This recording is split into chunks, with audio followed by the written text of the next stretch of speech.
Okay, here we go. Broadcasting live 4 days a week worldwide from the sunny beaches of Southern California. This is ExtremeHealthRadio.com. I'm Adam Bergstrom from SunSync Nutrition, here with Justin and Kay of Extreme Health Radio, and we're juicing up the world and spreading love and synchronicity throughout the known and unknown universe.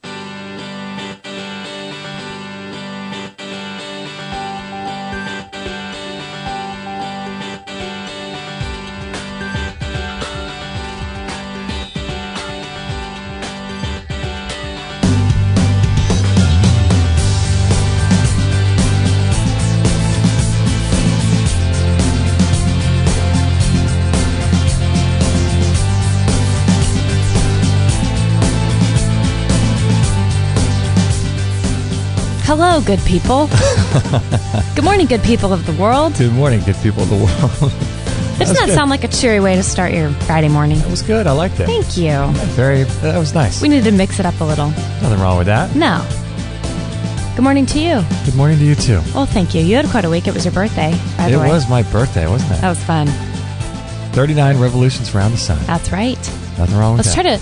Let's come up with a machine or something that can reverse the revolutions, though. Like Ooh. Benjamin Button style.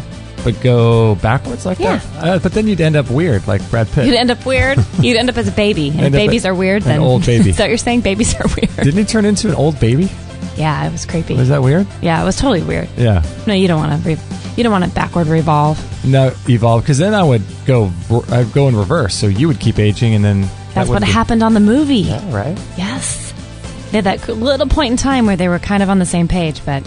got kind of weird. Got a little weird. That's a great movie, by the way. But happy belated birthday. Well, thank you. Celebrated last night. Had a massage. That was amazing. Did you like that surprise? Oh my goodness. Yeah. That was so Our good. massage therapist is amazing. Oh, I needed that so bad. Good. So you feel loose and happy and... I did. Good. Yeah. Well, happy belated. I wanted to feature Mr. Adam Bergstrom today. I love Adam Bergstrom. The known and unknown universe. He's great, huh? You know, he put something on our Facebook site. We put there's a link for if people want to go through our link on the Bellicon to get $50 off. Uh-huh. And they're running that for the holiday season. Uh-huh. And we put that on our Facebook site, and Adam Bergstrom says, rebounding helps prepare us for our next big step in evolution, space travel. If anyone would write that, it would be Adam. It would be Adam, wouldn't it? So what does that mean? Blade invited me to sing how the holiday set made me feel, which inspired me. Uh-oh. What do you have your thing open? I have a little... Oh, Whoa. Something came through on the... the... video showing up there. You never know what's going to happen on Free For All Friday. What were you saying? How does... I was going to say, how does that happen? What is he... Was he joking, or actually that does help prepare us for space travel because of the negative... What is it happening? Negative G-forces or something when you're bouncing? Yeah, negative G-forces, G-forces up and G-forces down, I guess. But I don't know what he means by this, help prepare us for our next big step in evolution. Maybe we're all going to be space travelers. Huh. You know? I wonder what that means. Travel through space-time dimensions. Ooh, does sound like something Adam would... We should ask him what he means next time when he's on the show. I know, that would be interesting. That's cool. Rebounding helps prepare us for our next big step in evolution, space Well, travel. hey, then I'll keep doing it because it sounds good. Well, you had a interesting little Excuse time. me. You overcame a little fear before the show here. I did? You did. Called our friends at the Internal Revenue Service. Our good friends at the IRS. The IRS. You know what? It's funny. It's not a fear to me anymore. I'm so proud of you for I used that. to be so afraid of them, like probably 3/4 of the world. Mm-hmm. Whenever I've mentioned to anyone in the past that I'm freaked out by them, most people go, oh my gosh, me too. So I know I'm not alone. But yeah, I figure the best way to face my fears with them has just been to dive in and just call them just to say hi. I mean, right. Call them more than I think I need to call them.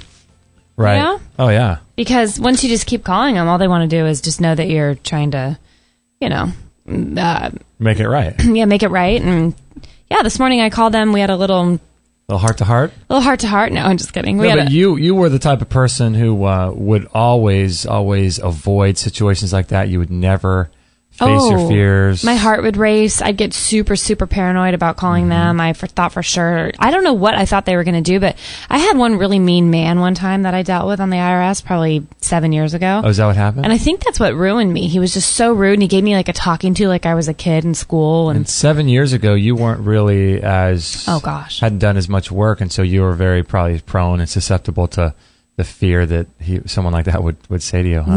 No, it was really disturbing. I remember he seriously made me feel like I was tiny, like I was very small. Wow. And it was more like he was just talking down to me. And I've had a mixture of people throughout the years since then, and most have actually been really, really nice and really great to work with. The lady I spoke with this morning actually sounded like a robot, which was funny. So, hello, how may I help you today? So you have no fear at all anymore? No, I don't really.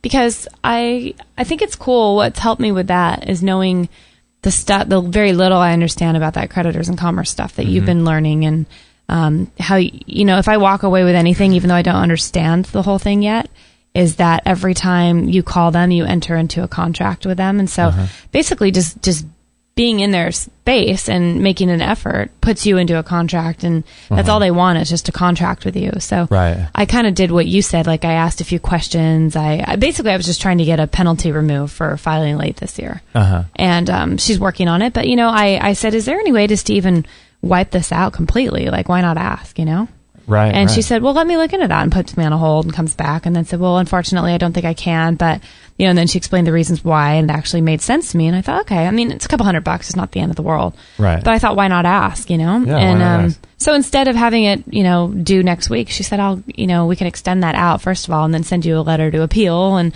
you can try to appeal it anyway. And I'm like, okay. So I just basically asked for a new offer, and that's what they gave me. So yeah, no, I didn't feel the heart racing. I didn't get all uptight. I really feel like every time I call now, it's just good for me to get in the habit of calling, even if I don't really have an issue, just to call up and ask a question to try to just keep that line of communication smooth for me. It's almost like flying in an airplane, if you're afraid to do it. Exactly. The more often you do it. When I flew, I took a trip around not the United States. Well, I did that too on a train, but I in 2001, right after 9/11, I went for a year and traveled around the world.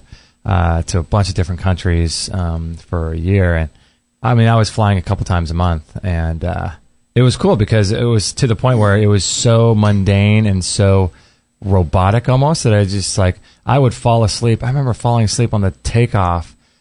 We flew in from Australia. We went from Australia to Singapore, and then from Singapore to South Africa, and there was a layover in Singapore, but we didn't change planes, so we stayed on the plane. Okay. And I fell asleep on the descent on the landing in Singapore, and stayed asleep, and was woke up with like 2 hours to go, flying into South Africa. And for someone who had been afraid of flying my whole life, huge for the last 15 years.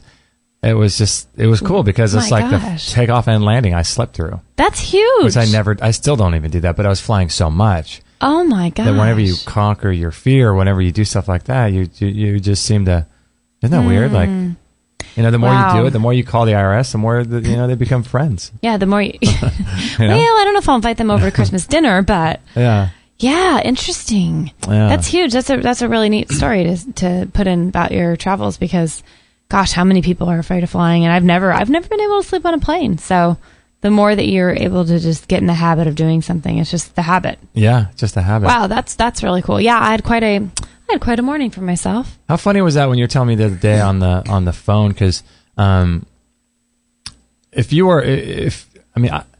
I strongly and highly suggest you go over to Creditors and Commerce and start diving into their information. Oh my gosh. It's life-changing. That's a goal of mine in 2015, by the way, to go through more of this with you. Yeah, it's absolutely one of the best things you could do.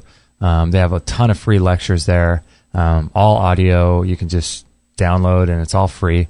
But it was funny because what you were saying yesterday is what did they say to you while it was like you were on hold?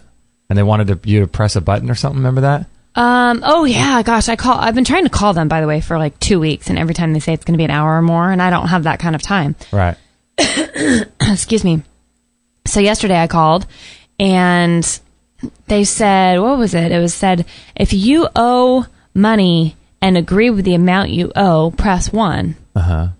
And I'm thinking, I'm not going to enter into a contract with you by pressing a button. Right. I would never do that. I didn't agree. I didn't know what the amount I owed was for, and that's why I was calling. I was very curious as to how they came to that amount. Yeah. But I thought, wow, they're actually roping you into making a contract by pressing a button. So I did learn from Creditors in Commerce what little, again, that I do know is that every time you answer something, basically your whole call is being documented or recorded As a contract. So anytime they ask you to say yes to something, or even she asked me 1,000 times a day if she could put me on a brief hold, and she waited for my answer to say yes. It's like we're making a verbal contract. Yeah, exactly. All the way through the call, we're contracting. But I thought, isn't that crazy that now it's like they would have a recording of you basically pressing a button saying you agreed to a certain amount? They could probably come back and say, well, you agreed to that amount. Like, isn't that what you said when you pressed that button? Yeah, exactly. That's wild. I mean, people don't realize that you contract, like, contracts don't have to be on paper. Right. People think, a contract is a signed document that may or may not be binding, notarized or whatever. But contracts are fluid, and contracts are always changing. And contracts, see, when a contract is signed, that's just the memorialization of that contract. Huh. That's just the prior agreement that's memorialized on a piece of paper. The actual contract happened long before you actually signed documents. People don't realize that whenever you get pulled over by a cop or whatever you do this type of thing, and you're dealing with an officer of the law or a judge or anything, every interaction, every verbal interaction, every question or statement said by one or both of the parties is sliding your contract over on the table, a representation of you sliding your contract over on the table and asking you to do something with it. Isn't that crazy? Yeah, and so when you press 1, that's agreeing. You're agreeing. Yeah. Isn't that wild? Yeah, it's wild, isn't it? Crazy. Speaking of... Whatever happened to the good old handshake, by the way, Guys would talk it out and agree and handshake, and it's like now everything has to be documented, and, people are suing each other. It's just sad how everything... I mean, it's always probably been like you're saying, but it's just, gosh, it seems like back in the day people would shake hands, and there you go, Well, that is still the case. There's a whole thing about what it means to shake hands, too. I'm whole, sure. There's a whole legal thing about what that means. But I'm just going to put on my headset real quick here, and have you heard... There's a little bit of this story that's, speaking of contract, this is pretty good.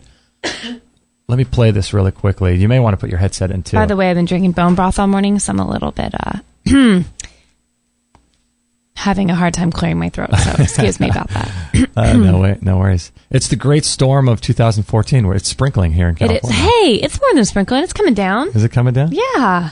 So have you seen this? I love this rain. Couple fights for custody of children after home birth.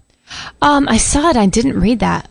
Tell me about this. I'm going to play a little bit of this here really quickly and see if we can't get some volume here. But so this is a couple in Bellingham, Washington.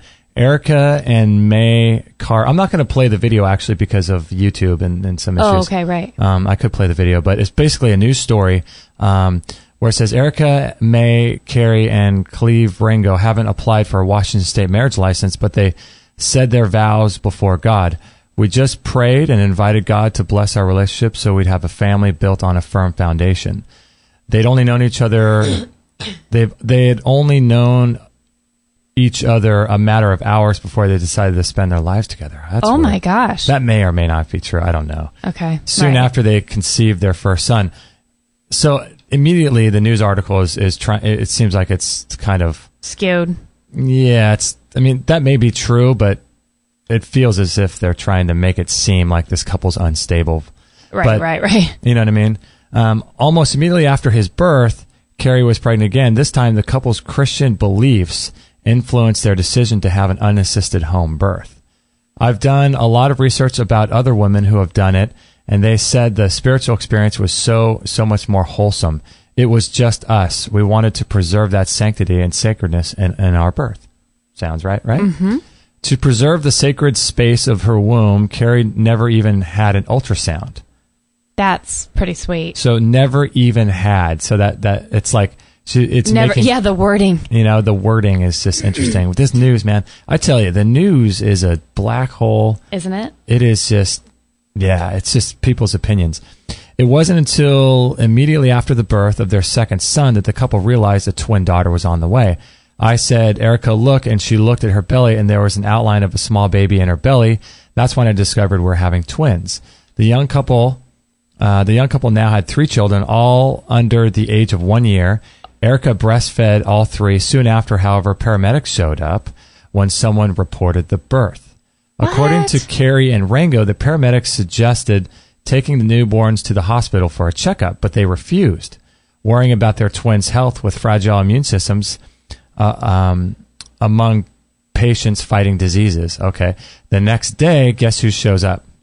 CPS showed up with their first of several visits. Officers noticed the 10-month-old's eczema. I mean, what child doesn't have some sort of like little Cradle skin cap rash? going on, or Yeah.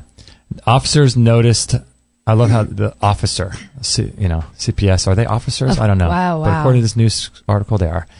Articles noticed the 10-month-old eczema, the couple says, which they treated with natural remedies like probiotics and coconut oil. They say CPS pushed them to switch steroid creams, which the couple refused as well. It's a very harsh treatment and can have very negative side effects. It can cause damage to bones, the muscular system, and the liver, Carrie said. That's interesting. Huh.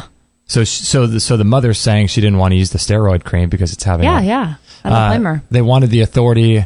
They wanted the authority in my household, and I told them I'm a Christian and God gave me the authority in my household. So soon after, the CPS took all 3 children. Are you kidding? Yep. Do they have them back yet? In a petition filed Tuesday, the couple's attorney called the seizure unlawful, unconscionable, and inexcusable, though there were calls to the home about domestic issues prior to the children's birth. The petition claims no evidence of clear and present danger, rather than CPS is trying to impose their standards of proper parenting. Except now, as the petition continues, the couple's oldest son not only has eczema, he's also suffering from pneumonia while in state custody. That's He probably contracted it while in state custody. I know, right? Oh my gosh. Rango and Carrie missed their son's first birthday last week, and they see their children only once a week. Every time it's like torment to my soul when they pull them away from my breasts. Carrie cried, "Those are my babies. Those are my children. They have no right to them." Actually, they do have right to them. Because they have a birth certificate? Well, Carrie and Rango, is that their names? Carrie and Rango are essentially products of the state through their birth certificate. So as a result of them being citizens, they have no rights. People think we have rights, but we don't. Do we not have, if you bought a car, do you not have, and you paid for it, don't you have the right to trash that car or to clean it every day or to treat it how you want? It's your property, right? Mm-hmm. Well, the same goes with our physical bodies and our bodies. The CPS and the government if they want to do medical testing on us, unless there's nothing that we can do unless we understand contract law, because they really do. People think we have all these rights, but we don't. They own, through the process of the birth certificate, our physical bodies. Right. So what do they do? What does a couple do in a situation like that? I mean, that's insane. Imagine if that was us. What do you do? Well,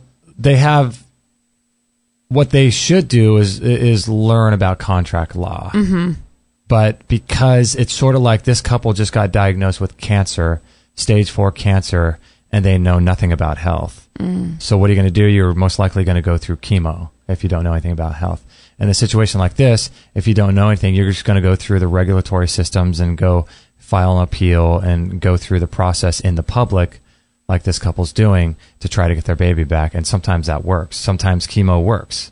My mom is still alive. Right. But in an ideal world, they would learn about contract law and be able to deal with situations like this as they arrive. My gosh. Isn't that crazy, though? My gosh, that is heavy. Someone mentioned in the chat room it's a little dark for Extreme Health Radio, and it's true. I mean, man, that's such a good article to bring up because that's what's going on, behind the curtain. This is stuff that's going on. I mean, I want to know about this so that I can know how to protect myself. I feel though well, that's why I think it's important to learn about that stuff. I do too.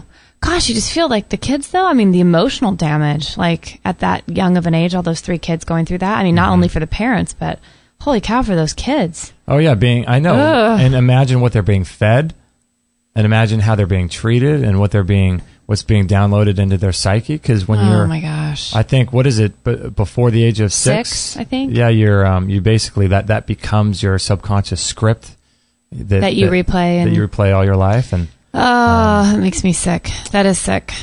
Yeah, and here's these people that seem, I mean, who knows the real story, but they seem to be wanting to do the right thing, and they've taken, it sounds like, extreme measures to do that, and then everything just, you feel like it's the person who ate gluten-free their whole life and juice and all this stuff, and then all of a sudden was force-fed corn and radiation. It's like, yeah. God. Well, that's the type of thing. There's stories on natural news and all this stuff about how, have you seen those stories going around about I'm not sure if it's the FDA or people come, officials coming to people's houses and telling them they can't grow a garden. Have you heard about that? No. There's all kinds of stories. Within the U.S., FDA? And it wasn't the FDA. It was, I forget who it was, but it was some sort of like the equivalent of animal control coming in and telling us that we need to fix Maggie or vaccinate her. They would come to people's houses. It's probably people that had multiple violations and complaining, neighbors complaining. Yeah. But complaining about growing vegetables? Yeah. I mean, who are these people that are complaining, right? But that guy has too many rows of carrots. Off with his head. But sometimes off with his head. But sometimes it's, they have it in their front yard. But still, do they not have the right to do that? Right. But that gets into what it means to own a house and all that. That's a whole separate thing. But they're coming and forcing people to get rid of their gardens. Well, I hadn't heard that, but that doesn't surprise me because in the last few years, here in California and in our neighborhood, we had the tree people come and check all your citrus trees. Oh yeah, and they would leave message. They would leave on. I have a friend in Mission Vieja, or in another city about 10 miles from here. Yeah, that has citrus trees, and they left her notes on her gate saying, in 30 days or in 60 days or 90 days, if you don't comply, we will have the right to go in and open the gate, basically, and go and check your trees, spray them, and then tag them that they've been sprayed for this citrus bug or whatever it was. Yeah. And these have been organic trees, that had never been sprayed. And there was this, I forget what the citrus bug was that they were all concerned about, but do you remember the name of it? Something really weird, but. No, I don't. I remember that happening, though. Good thing you brought that up. Yeah, it's that type of thing. But, everything, the cool thing is that everything runs, the basis for all law around the world is contract.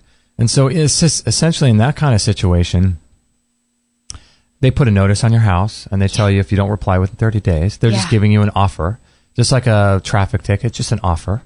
And whether or not you do anything with that offer, there's a million different ways to deal with a traffic ticket or something like that, is that it's just contract. And so the cool thing is that at least it's the same thing with the smart meters too, when they put smart meters on your house. Exactly.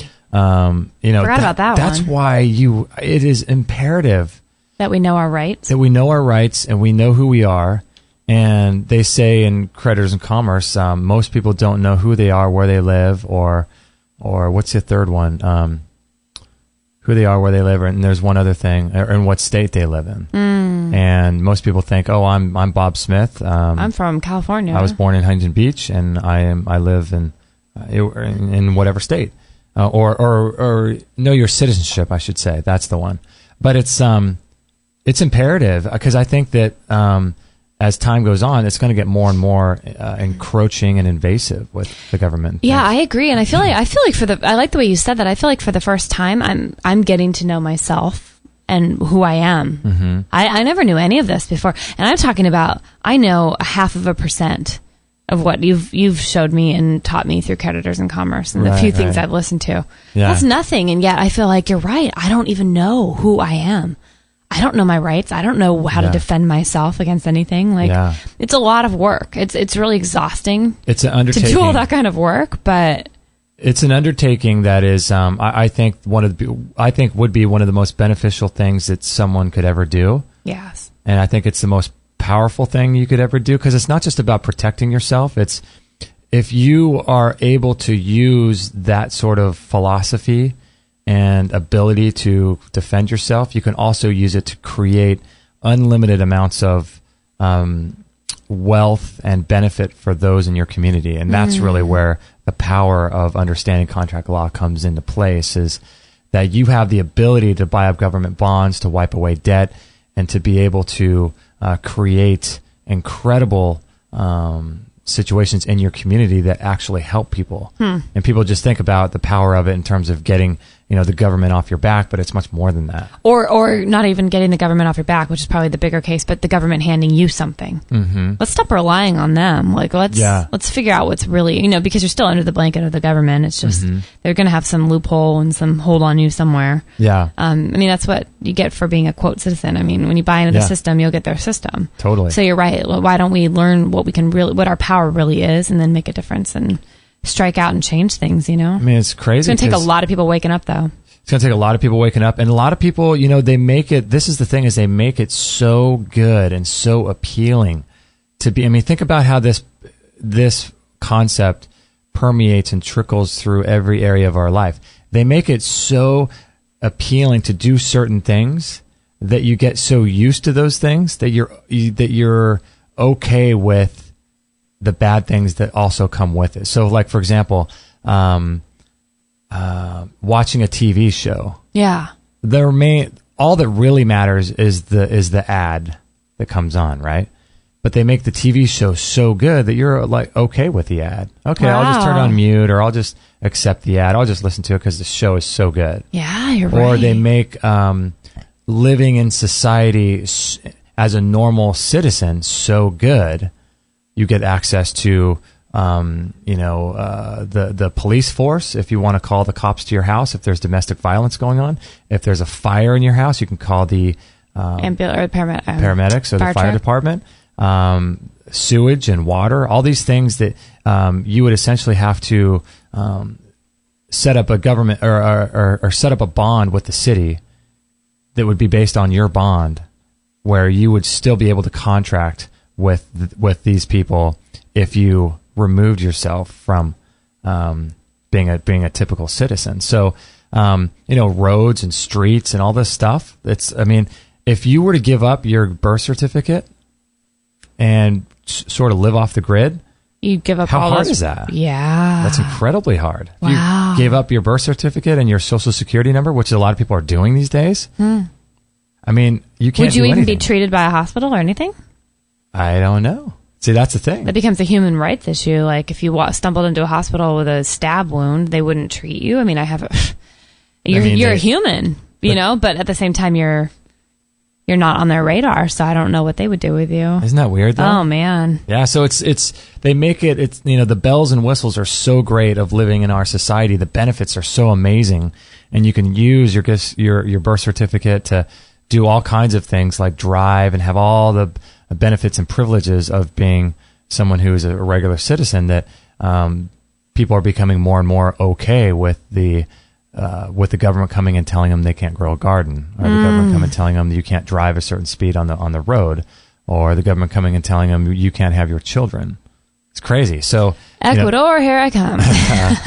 Would you go there? I think I would if it came to that.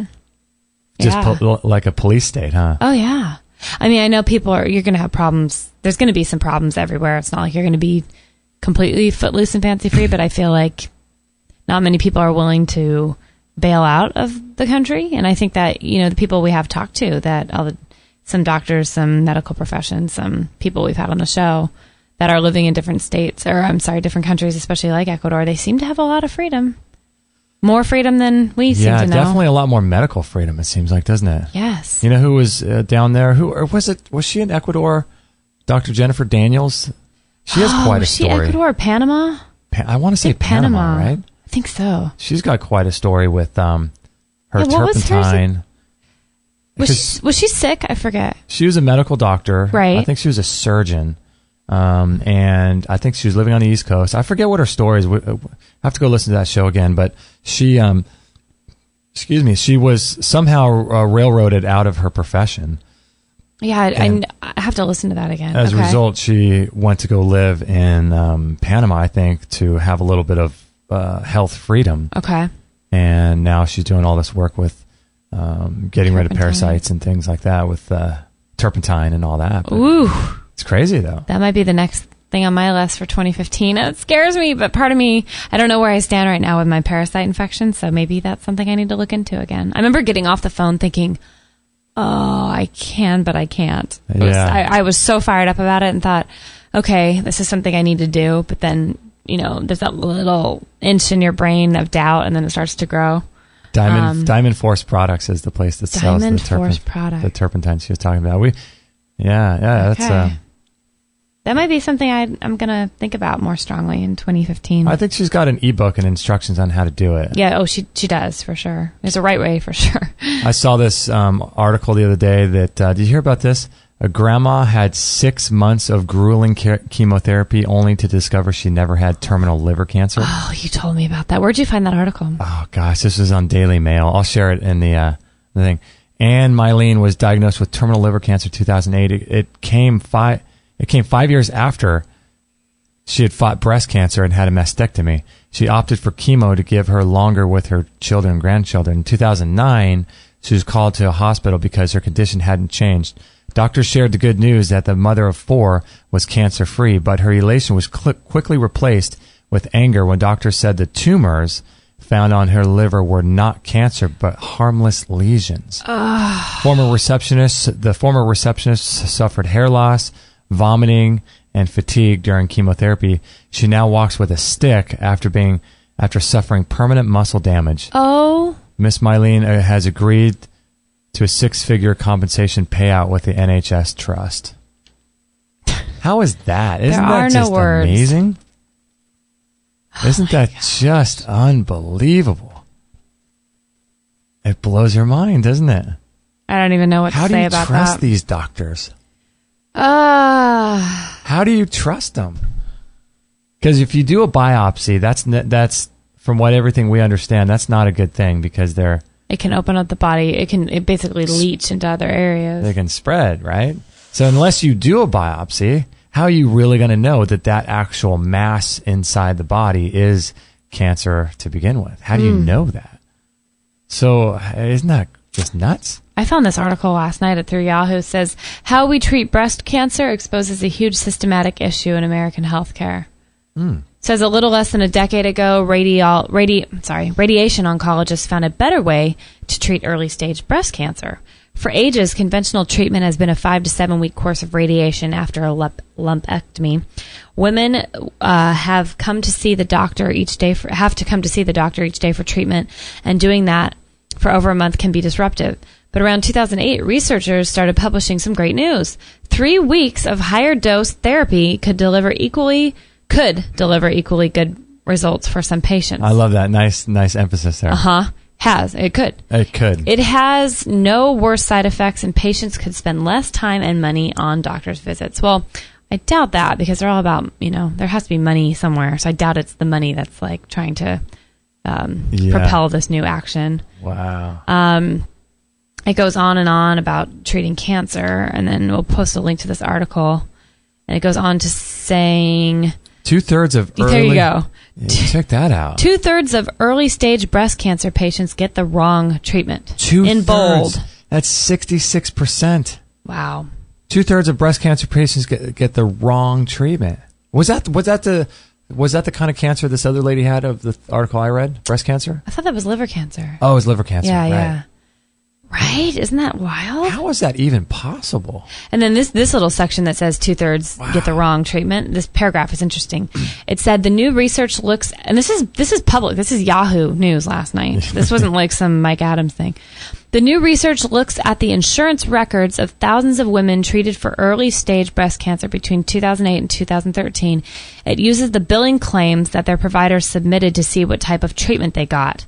We have a persistence of low value care. And they don't even say who said that. I don't know who said that. Yeah. And then it goes on to say, it finds that use of the new treatment known as hypofractionation, whole breast irradiation, definitely increased from 2008 to 2013 as more research came out proving its efficacy. In 2008, when there was nearly as much research as there is today, 10.6% of women for whom the new treatment was endorsed ended up receiving it. By 2013, that number had grown to 34.5%.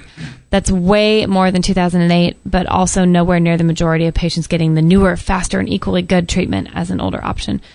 It's crazy. Wow. It goes on and on. I've had a couple clients that have tried that new therapy. This irradiation, that fractionation. And you know what? Unfortunately, with both of them, it's taken a bad turn. So it's some sort of irradiation? So you know a couple clients of yours that have had breast cancer and have done this? I have one client who tried it and it didn't work. And then I have another client right now who her best friend is going through that treatment, actually was going through the treatment, and she had to stop because it was making her worse. The thing about that, which was really scary, is my client whose friend is going through this right now. She's been there every step of the way with this friend and goes to all her appointments for chemo and radiation and stuff with her. She took a picture of her friend the morning, being all positive, sitting there getting ready for her treatment. Uh-huh. And that very same afternoon, it was like 5 hours later, she took an after shot. You would not believe the physical, not even just the emotional thing. That, oh my gosh, this woman. So the first picture was taken like in the hospital, or what? It was taken at the treatment center that morning, and the second picture was taken at the treatment center that afternoon. And within 5 or 6 hours, I'm not kidding, it didn't even look like the same woman. Oh my she gosh. Had huge dark circles under her eyes. Her face almost looked like a bit sunken in, and she looked spaced out, and she had vomited like a few. I mean, this is 1 5-hour period. And it's whatever this hypofractionation or whatever they're calling it. It's so powerful. And that's what the article was all about, saying, like, if you can get it done quicker and it's just as effective, why wouldn't you? But I'm like, gosh, I don't know about that worse. They're claiming there's no worse side effects. But to see a woman, to actually see with my own eyes that friend of a friend go through that in a matter of 5 hours, it just seemed like she had been at death's door for months. That's what she looked like. Did you see that 5 article hours. A while back of the guy, I forget what his... it was a viral article of this young couple, and the girl had contracted breast cancer. Uh-huh. And this guy took a photo every single day or month. Oh, I saw that. To journey. It was his photographer. It was her husband. Yeah. Well, the girl had the cancer, and then the husband took the photos. Right. And oh my goodness, talk about the same type of thing. It disfigures you to the point of not even having a will to live anymore. I mean, it disfigures you physically, obviously, but then it also takes away your will to live and your ability to have hope, That was very eye-opening to me. I mean, we've all heard of cancer and seen people with cancer, but I hadn't ever seen anyone in the last stages, and how horrific. I mean, especially with that treatment, going through the typical Can you put radiation, chemo. A little thing about that guy? I want to share that photo too. Yeah. Yeah, man, that's just, that's, I mean, for us, it's like, my message to everyone is just it's so much easier to prevent health issues than it is to deal with something, especially when you don't know what you're doing or you know nothing about health, and then you get railroaded through fear to use particular treatments. It's so much better to educate yourself. That's part of what this whole thing is too, with the contract law and all this stuff. It's becoming someone it's like becoming your archetype. It's becoming someone who takes responsibility for their health, for their life, for the type of life they live, and not taking these handouts and these benefits and privileges from the medical community, which is basically what chemotherapy is, or with just living in today's society, being able to just do everything we do with the roads and all these benefits. It's just taking some preemptive, and I have to say, it's hard. You have to really get to know the truth and the way things work. I'm really thankful. I've had quite a year of waking up. I can't wait to put this more into action, but being responsible for yourself is the best feeling in the entire world. That's a huge thing. And most people don't like it because it's so easy to not be, because they coddle you and they give you all these great things. They take care of you, all these things. But man, it's the way to go because only you know what's best for you. Yeah, and you your don't want children anyone else making those decisions for you. No. Man, prevention. I know, right? Yeah. What do they say? An ounce of Prevention is worth a pound of cure? Yes, or something like that. Maybe the opposite? I knew the beginning, but I didn't know the end. An ounce of prevention is worth a pound of cure. Yeah, I think that's it. Yeah. Yeah, when we come back from the break, I want to share some ideas that we have for some different things that we, have dreams of doing. Maybe one day we shared. Cool. We were talking about this on a walk. I love it. The other day. And yeah, we'll go a little later. Yeah, there were some cool ideas that we had. So I wanted to share those. And it kind of goes along the lines of this, because I have a little bit of a story to tell, too, with what happened with the truth about cancer. Oh. Which is really cool. Okay, bring it on. Yeah, anyway, we're going to be right back right after this. I wanted to tell you about this really powerful and unique product called the Q Laser. Did you know there's over 2,500 peer-reviewed clinical research studies showing the benefits of low-level laser therapy on the body? We had Dr. Larry Lytle on episode 165 talking all about it. Dr. Lytle, what is the Q Laser? The Q Laser is a light-delivering device, handheld, rechargeable, that is for lay people and professionals that works at the cell level of the body to restore energy. Since the body is all composed of cells and the cells are composed of atoms, it's good for any and everything in the body. It is especially beneficial for injuries. It will reduce swelling and inflammation before your eyes. Literally, you can have a sprained ankle and fly the laser, and within 30 minutes you can see that the swelling in the ankle has been reduced.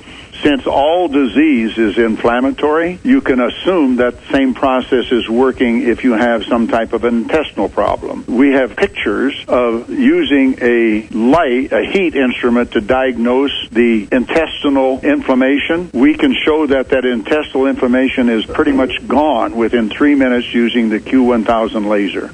It's the number one tool in your medicine cabinet. I have a saying, never leave home without your laser. I have had 3 serious burns, and each time I had my laser with me, I applied the laser immediately after I had the burn. I never even blistered. Kate and I don't want to be without ours. We've worked out a special deal with Dr. Lytle for all of our listeners. If you'd like to learn more about how the Q Laser can dramatically improve your health, go to extremehealthradio.com/laser.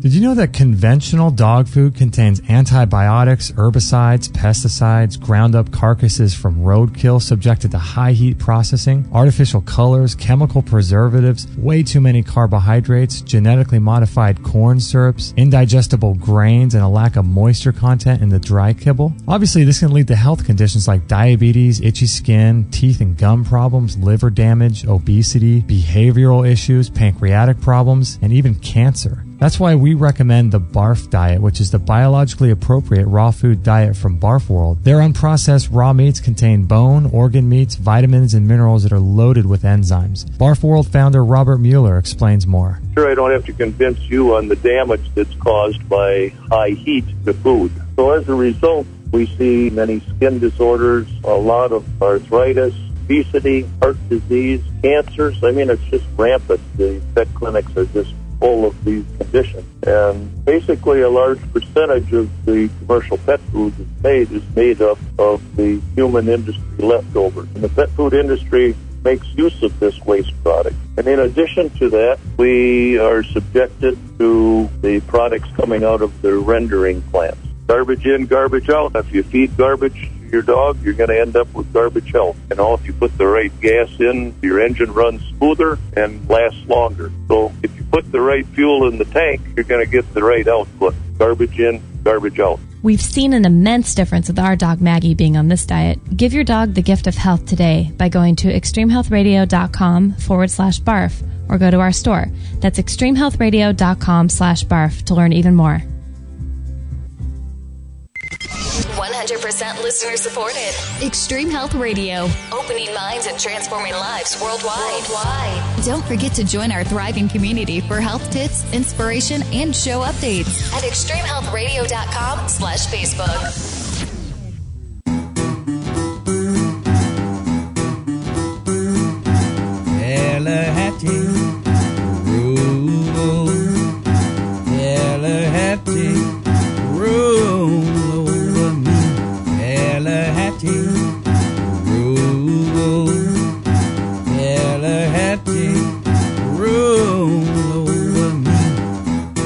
Well, it's a cold December day here in California. It dipped all the way down to, 60? It's raining. Oh, I love it, though. I'll take every little bit I can get. Got our little bit of bone broth here, all cozy in the studio, I'm sure. I love it. Now my chia seed pudding. Some people might be listening to this in Australia in the summer 3 years from now, and they can't relate to this. Right? That's we how it won't be goes able to relate sometimes. to this tomorrow because the sun will come out and it'll be hot. That's right. Not funny. Yeah, it's a great day. Great cozy day. Happy Friday to everybody. It's so holiday-ish. I love it. I know, it's great, isn't it? Christmas Love it. season. I wanted to share with everyone about what sort of happened or what I learned about. I shared this on our Facebook site if you follow us on there. But Ty Bollinger, through the Truth About Cancer series, I don't know if you guys know this, but he donated $50,000 to someone that they chose. And his name is, I forget what his name is, but it's a 17-year-old cancer patient. And I learned the other day that this kid, I think his Kid Against Chemo is his Facebook thing. I'm not sure what his name is. But he's 17, huh? Mm-hmm. Okay. But I don't know if this is true or not, but I believe that he was actually denied the Make-A-Wish Foundation because he wouldn't take chemotherapy. Had he taken chemo and then decided to stop? Was he one of those? He had tried it once or twice, and it just completely ruined him. And he said no more. Did his parents agree with that decision? Yeah. But during the time that he decided to go off the chemo, I think it was his application was in to the Make-A-Wish Foundation, and when they found out he was no longer taking chemotherapy, they denied his application. And this was to go to Disneyland. No way. Isn't that crazy? He wanted to go to Disneyland. Yeah. Unreal. Unbelievable, right? So basically, if you don't, they're paying people to, basically, they're fulfilling dreams for people who agree to go through chemo. Only for people, yeah. It's not, I mean, it's for people that take chemotherapy. Holy moly. Isn't that just mind-blowing? That is insane. Yeah, unbelievable. What about the kids, or what about the kids who have, surgeries, to take out tumors and stuff? You mean if the kids decided to not have surgery? Yeah, or if they did, but they didn't do chemo. They just want them in some sort of a program to... Oh, I'm sure. Yeah, I don't know about that. Yeah, like if they decided to have, some sort of surgery to remove a tumor instead of chemo, and how that would have played a role. But isn't that just... I don't know if that's true or not. That's just sort of... the word on the street? The word in the grapevine, yeah, but... Is the kid still dealing with cancer? Oh, yeah. Is he healing at all? Uh-huh. You can follow him on Facebook. Oh, so he's doing natural healing. He's rebounding, and he's doing sauna sessions like the sauna that we have in our store. He's doing lipospheric vitamin C, high dose. He's doing all kinds of natural treatments. And oh my gosh! Part of the money that Ty gave him through the Truth About Cancer series is going to help fund his natural trip to Disneyland. Well, his trip to Disneyland, but also his ability to have money to buy a juicer and to buy things to help him heal. Amazing! Isn't that amazing? $50,000. Yeah, $50,000. That's why we love supporting Ty so much. How did Ty find out about him? I mean, I'm sure he knows everything going on in that world, but I think he reached out to Ty, and he's got quite a story. So actually, Ty just sent an email to. He just sent this. Did you see it? Just Kid Against Chemo. ... Must see short video interview.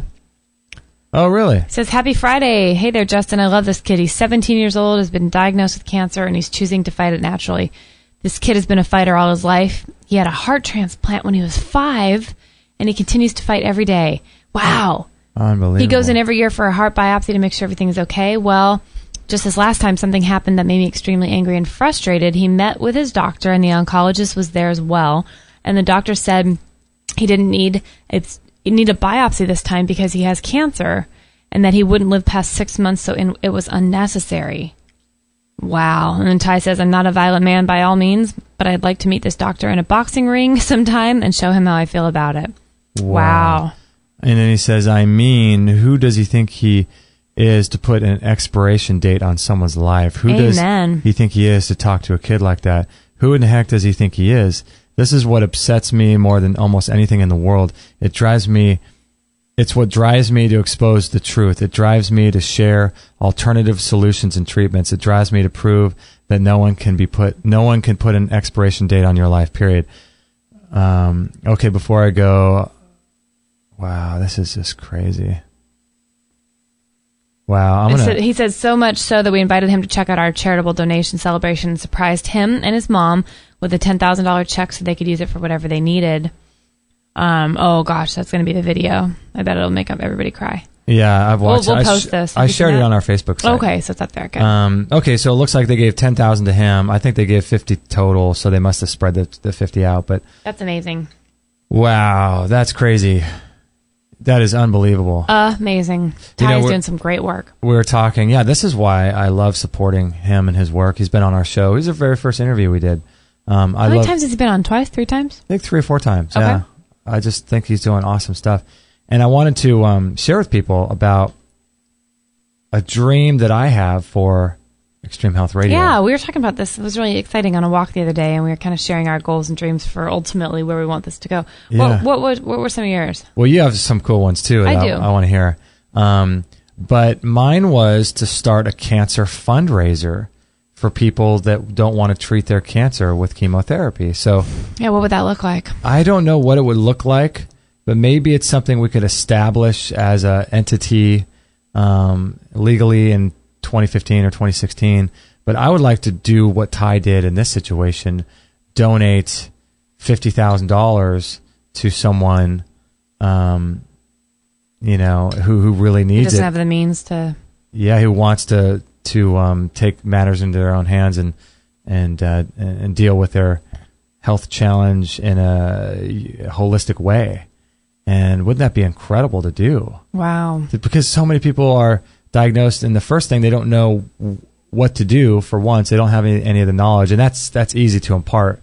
But then how do you get the equipment and the tools you need in order to buy all the supplements and buy all the equipment and juicers and all this, and know how to do it and get regular checkups with alternative doctors and things? Yeah, we've experienced this firsthand in the last couple of years with my issues and stuff. It's like, man, and what little limited budget we even have, it drains your bank account super fast to do the way you want to do life and treatments. It's expensive, yeah. Yeah.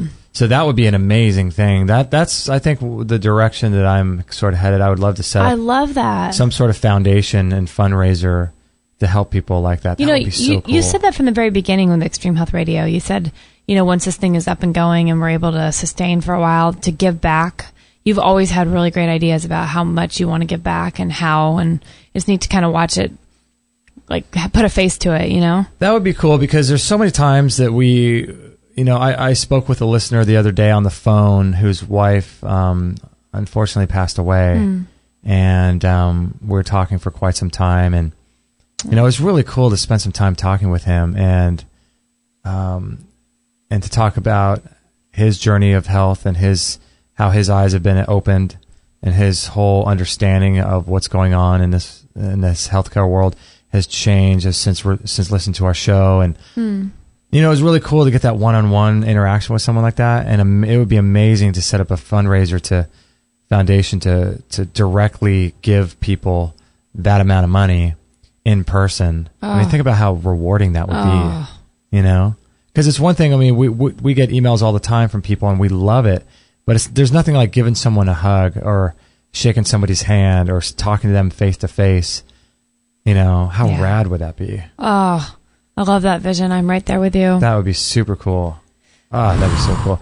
And you had a pretty interesting little thought. It started out with a weird thing in your dream, right? It started out, it was odd. I thought, people who have listened to the show for a while might know that in the past I've talked about how, for some reason, one of my irrational great fears is being sent to prison. I don't know why or where this comes from, but ever since I was a little kid, I've always been really afraid of authority, and I think the ultimate threat that they can do to you and actually go through with is throw you in jail. I love how it's like you're a piece of trash. I know. You throw a piece of trash. Yeah, you throw someone in jail. Isn't that horrible? Talk about belittling even in that term, throw someone in jail. Yeah, and it's so stupid and so silly, and I've worked through that a lot and had a lot of freedom from that, but I always wonder, where the heck did that come from, Mm-hmm. Well, I don't know where it came from, but the more I think about why it's so frustrating to me, that thought is because if you end up in prison or jail for a while or forever, God forbid, you have all your choices taken away. You have basically no choice left with anything. And talk about the ultimate non-control. Right. You can't control anything but your attitude maybe through it all. So I was thinking, I don't know how I feel about this whole past life thing or whatever. And I thought for a while there, maybe if there is such a thing as past lives, that I had been, a prisoner of war, or, I had been thrown in jail, or, something had happened to me to have me as a young kid fear this thing, Yeah, that's so strange. And, who knows what's going on with that? I have so many thoughts there. I don't even know what to really believe anymore. But I'm starting to think maybe it's not that at all. Maybe the feeling and that feeling of your freedom being stripped away to that extent has been impressed upon me in order to make a change in that arena. I never in a million years would thought I'd want to work with like the prison system or figure out a way to help. I mean, I remember thinking when I first started cutting hair, there was opportunities to go into maybe not so much prisons, but centers like detention centers and things, mental hospitals, to volunteer your time and your services. And, at the time I was really, I don't know, that just didn't resonate with me. And I was more scared by that than anything. Yeah. But now I'm thinking, wouldn't it be crazy if in the prison system we were able to start some sort of foundation where we could get the appropriate tools in order to give people choices, like be able to invest in those giant, industrial Norwalk style juicers to be able to offer fresh juice to people, even if it's not organic or whatever, but that they could actually have a thing go around where if you wanted a fresh juice with lunch or dinner, you could put your name down and they'd make you one, or you could request that as a meal replacement. Or wouldn't that be awesome? Yeah, because think about that. If you have a gluten intolerance, I mean, they probably, I can't say that this is true, but prisoners have rights to their medical care and stuff, so if you have an appendix explode, of course they're going to get you to a hospital and deal with it. But if it came to everyday chronic situations, like me being super, super frustrated, being a gluten-free, say you just had a gluten intolerance, but you don't have a lot of options in prison. You either have a salad and the roughage upsets your stomach, or you have bread and that makes you worse. Imagine if you had the option to fast on juices if you wanted. If you wanted to do a 90-day fast in a prison and just drink juice all day, that would be so cool. That would be pretty cool. Just give someone an option. Like, let's bring a little bit of health in. And I know you and I watched some sort of a documentary one time on the power of meditation. Oh, yeah. Meditation courses that were offered to prisoners. That was really interesting. Did we find that on Gaiam TV or something? It could have been Gaiam. I don't know. Do you think we can find it? Yeah.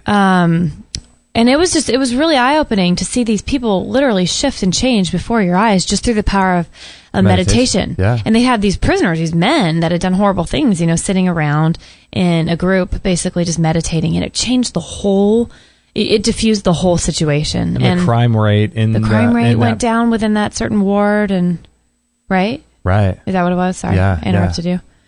But I'm thinking, what if you added in yoga classes and had outside people come in and actually even train inside people within that, make really, people that might be interested in taking this on, like learn how to certify people within the prison system to have a role to implement these programs. Like, I just feel like there's so much untapped potential there if you can get into that system. I don't know how it works because I think that we were talking about the other day, and to our knowledge, prison systems are actually privately owned, from what I understand, corporations, really, right? Yeah. They're private, which is not good. But I wonder if that's possible. I mean, why should I say that? Anything is possible. I wonder how that's going to look in my lifetime. I have a real burden for these prisoners. It's very strange. Yeah, I can understand. I mean, you getting all of your rights stripped away from you, and especially if people are in there for crimes that shouldn't be crimes, like taking medical cannabis or, so many petty crimes that aren't crimes in the sense that you actually, cause physical harm to another human being. These are just, petty crimes of laws that shouldn't even be laws. Yeah, sure. And so people are in there for those types of things, and they have every all of their rights stripped away from them. They have no ability to choose anything. And so something like this would be pretty amazing. But do you think it would be, this is an interesting question. Would you feel bad if you were doing something like this? Because you couldn't discriminate, I don't think, unless they allowed you to. But would you feel bad giving yoga classes and juice to someone who was a serial killer? No. Look at that. Really? Mm-mm. No, I wouldn't be. And you want to know why? Why? I think it's because you never know what state of mind or what drugs they're on when they do these things. Oh, good point. You don't know that if a person was taking just even a prescription medication and had a break with reality and murdered someone. I mean, there's so many. That's true. There's so many what ifs. I mean, you look at how any small chemical can alter your thinking. Yeah, that's true. So, yeah, it's not right. And, yeah, it's a horrible thing. But that person, you know, the thing that I'm learning is there's forgiveness for anything. It's never too late. No one's a throwaway. If that person wants, you know, you don't force someone in that situation to do a yoga class or a meditation. But if that person wants that, why in the heck would you not want them to somewhat get a better life and feel forgiveness and deal with whatever that they're there to learn on a level that is healing? Yeah, because the prison system's not about healing; it's about punishing. Right. So they're already getting the punishment side. If you can bring the healing side to it, even though they're having to live every day out of the punishment side, imagine what peace and harmony that could bring within themselves and forgiveness of themselves. Yeah, it's sort of akin to like when you see someone begging, right, for food or for money. You know, we've taken the approach that when we can, we just give, and we don't. You know, you don't read your story into these people. You know, if they're scamming you, that's on them. And you know, so we'll love anyway. We'll choose love, and and we'll take that act. And so it's the same kind of thing with this. If someone, you know, if you're giving someone this type of juice or this kind of life affirming things, you know, and if someone wants to look down upon that, that's on them. But that's an interesting. That would be pretty cool to do, wouldn't it? Well, our guest in the chat room, so cool. This name, I Heart Pudding. Is that the best? I saw that. Is that the best name? That's the best. Says, I heard of this punishment where misbehaving prisoners were only given this thing called a neutral loaf for every meal. Whoa. That's the kind of crap I'm talking about. I've never heard about that, but I would not be surprised if that were the case. Neutral loaf. Oh my goodness! Wow. It's kind of like a survival bar, probably. Like when you have an earthquake, you get all the nutrients packed into this thing that will keep you alive, but it's not really going to bring, you know, it'll keep you alive. But for people who have, you know, issues with their health, that's not going to be the most healthy option, unfortunately. It's AKA prison loaf, sometimes called neutral loaf, a disciplinary loaf bar, confinement loaf. Let's see, this is just a bunch of words. Is a food served in the United States prison to inmates who have demonstrated significant behavioral issues. This is coming from Wikipedia. Gosh. It is similar to meatloaf in texture, but has a wider variety of ingredients. Prisoners may be served neutral loaf if they have assaulted prison guards or fellow prisoners. Prison loaf is usually bland, perhaps even unpleasant, but prison wardens argue that neutral loaf provides enough nutrition to keep prisoners healthy without requiring utensils to be issued. Oh wow! It's probably because they don't have to give them like. Well, you know what solves that? Juice. I know, Can't right? throw your. I mean, so what? You throw juice at somebody. You could throw a neutral loaf at somebody, right? You can tag them in the side of the head with the side of neutral loaf. Take somebody out with it. They're probably hard enough to do some damage. You could shove it down someone else's throat and choke them. Can't do that with juice. With juice. And one version is made a mixture of ingredients, including ground beef, vegetables, beans, and breadcrumbs. That actually sounds pretty good. Oh, sure, but yeah, not healthy. Other versions include mechanically separated poultry and dairy blend. That's got to be really bad. Oh, speaking of that, I have this other article. I'm full of articles today. Can I read you something? Yeah, what do you got? Oh my gosh. Last night, this is so bad. So this was on Yahoo too, and this one surprised me. It was from the Mother Nature Network, but it was on Yahoo. 10 foods you should never, ever eat. Oh, okay. 1. If you value healthy cholesterol levels, never eat a stick of margarine. It goes on to talk about the LDL and the HDL and all that. 2. If you think, and then they go on, so you can read more. We'll post the link. 2, if you think artificial sweeteners are helping you lose weight, you're wrong. 3, if you like a calm hormone system, never eat canned coconut milk, soup, and vegetables. Wait, say that again?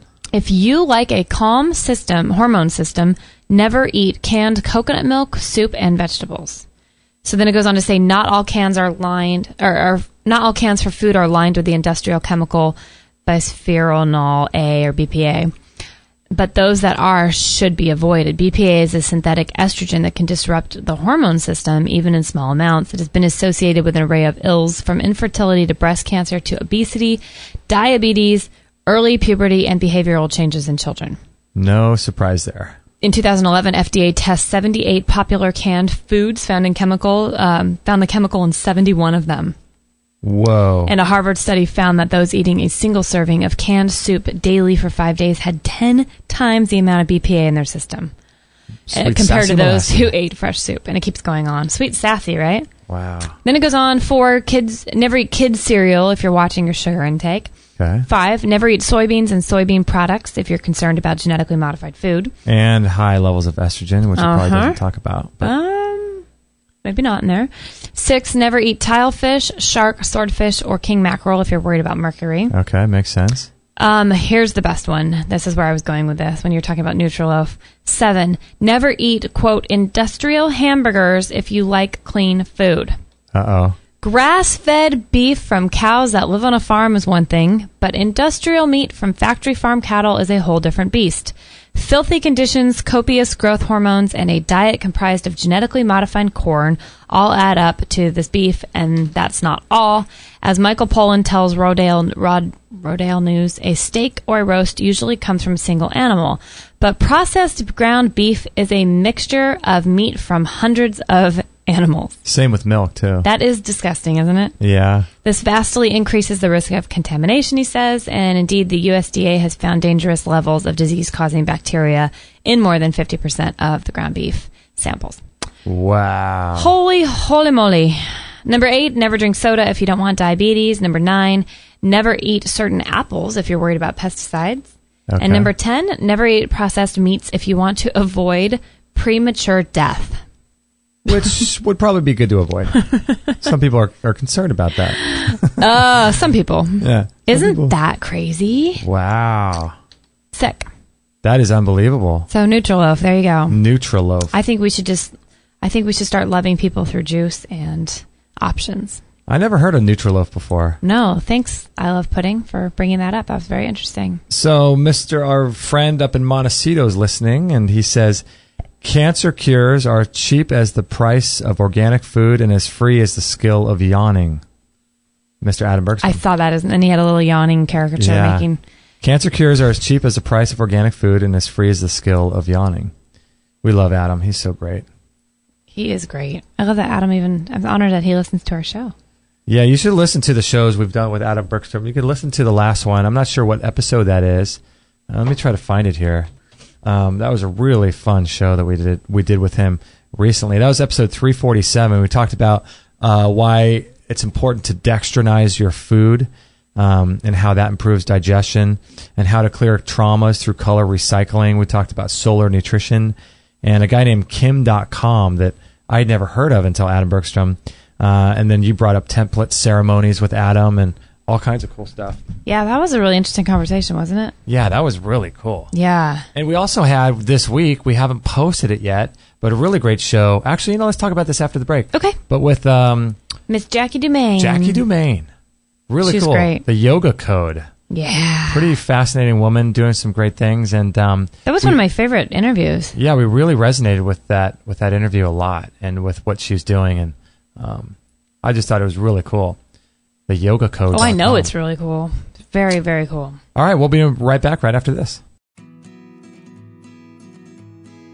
I have been a huge fan of rebounding for many, many years. And if you want to get in great cardiovascular shape, tone your legs, back, and butt, and stomach, as well as cleanse your lymphatic system from toxins and chemicals, you just have to start rebounding. It's imperative. And not only will it create endorphins that quickly become addictive to you, but it's very low impact as well. It helps to prevent sicknesses and diseases as well as increase bone density, and it flushes toxins from your lymphatic system. It's amazing. And not only that, but it's a ton of fun also. I do it every single day for about 15 minutes. And we found the best rebounder on the market today in the world, bar none. It's called the Bellicon Rebounder. It's the Rolls Royce of rebounders, in my opinion. And let's listen to some of what our guests have had to say about rebounding. Robert von Sarbacher is a health researcher and creator of the Mini Beat Protocol. And Robert, what's your favorite exercise? In general, probably one of the number one anti-aging exercises on the planet is rebounding. So 15 minutes a day is good for that. You can find people who have had thermography scans on cancers, giant tumors, and when they're doing a rebounder, it would start spewing out and shrinking right in front of your eyes, the tumor would, as they're on the rebounder. So it's really good for that sort of thing. It's also very good for exercising internal organs. It's the only internal organ exerciser that I know of known to man. Dr. Lindsay Duncan is the CEO and founder of Genesis Today. And what's the best way that you think of to stimulate the lymphatic system of the body? Rebounding is incredible because it's good for the lymphatic system, and there's more lymph fluid in the body than there is blood. And the quickest way and the most effective way to get the lymphatic system flowing is through rebounding itself. Yeah, because the lymphatic system can't really detox itself, can it? I think you know. The heart, we have the heart, thank you, for pumping blood. And we don't have a heart to pump lymphatic fluid. The only thing that really can pump lymphatic fluid is cardiovascular exercise utilizing the thighs, the thigh muscles. And that's why rebounding and getting a burn in that thigh muscle is so important for the flow and the stimulation of the lymphatic fluid. Wow, and they even put cancer patients on rebounding, don't they? Nutritionists do. Yeah. Yeah, absolutely. Yeah, but not a conventional doctor. But yeah, I've been learning about rebounding lately. It's quite an amazing thing. Yeah, rebounding's amazing. Health researcher and author of Cancer Step Outside the Box, Ty Bollinger. What do you do in your life to prevent cancer? What do you do to treat cancer? What do you do to prevent it? Rebounding is something that I try to do on a daily basis. A little mini trampoline for those people that aren't familiar with the term rebounding, but it's basically just jumping up and down on a little mini tramp. What that does is it stimulates the lymphatic system. Lymphatic system is one of our primary detoxification systems in our body, and most folks don't stimulate their lymph flow, and so the toxicity in their body builds up because their lymph is not stimulated, and the up-down motion on a rebounder stimulates the lymph flow better than just about any other exercise. So I do that almost on a daily, probably 5 days a week, I would say I average doing that. And finally, author and speaker and creator of the Longevity Now program, David Wolf. Do you think the Bellicon is the best rebounder on the market today? Absolutely. I was just with the crew in Europe that does the Bellicon Rebounder, which is an incredible rebounder. My God, what a machine. And it doesn't use metal springs. It uses like flexi ropes. So it's very soft and fun, and it's just great to play with. Well, there you have it. The up and down G-force actually stimulates every single cell in your body. It's incredible. And as someone who works out in the gym a lot and does Qigong, I think that the best physical aerobic exercise, in my opinion, is rebounding. It's just absolutely incredible for the human body. And the Bellicon is silent, and it comes with a warranty, and you can get them in several different sizes and colors, and some of them have bars that you can hold on to in case you're worried about balance. It's a well worth it investment in your health and in your future. So check them out in our store if you'd like, or you can check out the videos on extremehealthradio.com/Bellicon. Again, that's extremehealthradio.com/Bellicon. That's B as in boy, ELLICON.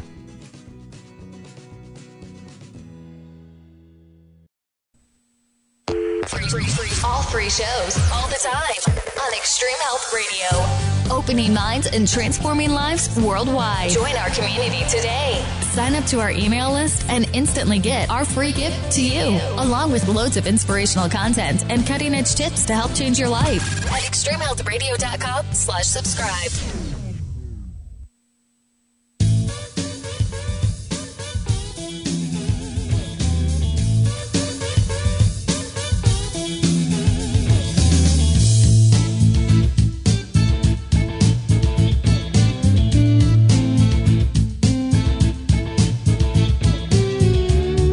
I just love Fridays, don't you? Fridays are the best. I just love them. They're just I love Mondays too now. It's something in the air, and today feels especially nice because it's raining and it's all moody and Christmas-y, as you would say. Christmassy, all Christmassy. All Christmassy. I love this time of year.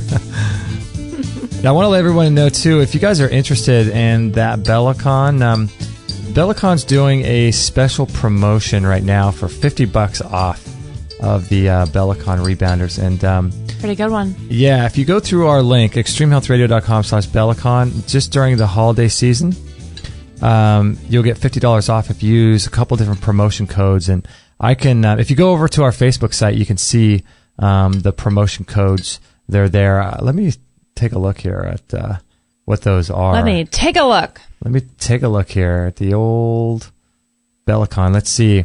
$50 off for Holiday 25 Classic, all one word, and the 25 is 25, Holiday 25 Classic, or Holiday 50 Premium, all one word, lowercase. Holiday 25 Classic or Holiday 50 Premium. And also, too, we ran the ad for the laser, the Q laser that we are just completely in love with, but we ran the ad for that, and they're also doing a holiday special, aren't they too, Kate? Yes, they are running it until supplies run out, basically. Okay. So there's no definite time when they're going to end that. So if you are looking to take advantage of the Q laser system, I would highly recommend looking into it soon. So if you go to extremehealthradio.com/laser, and then you can get connected up with Lisa over there. There's a link on our page for you to connect up with them.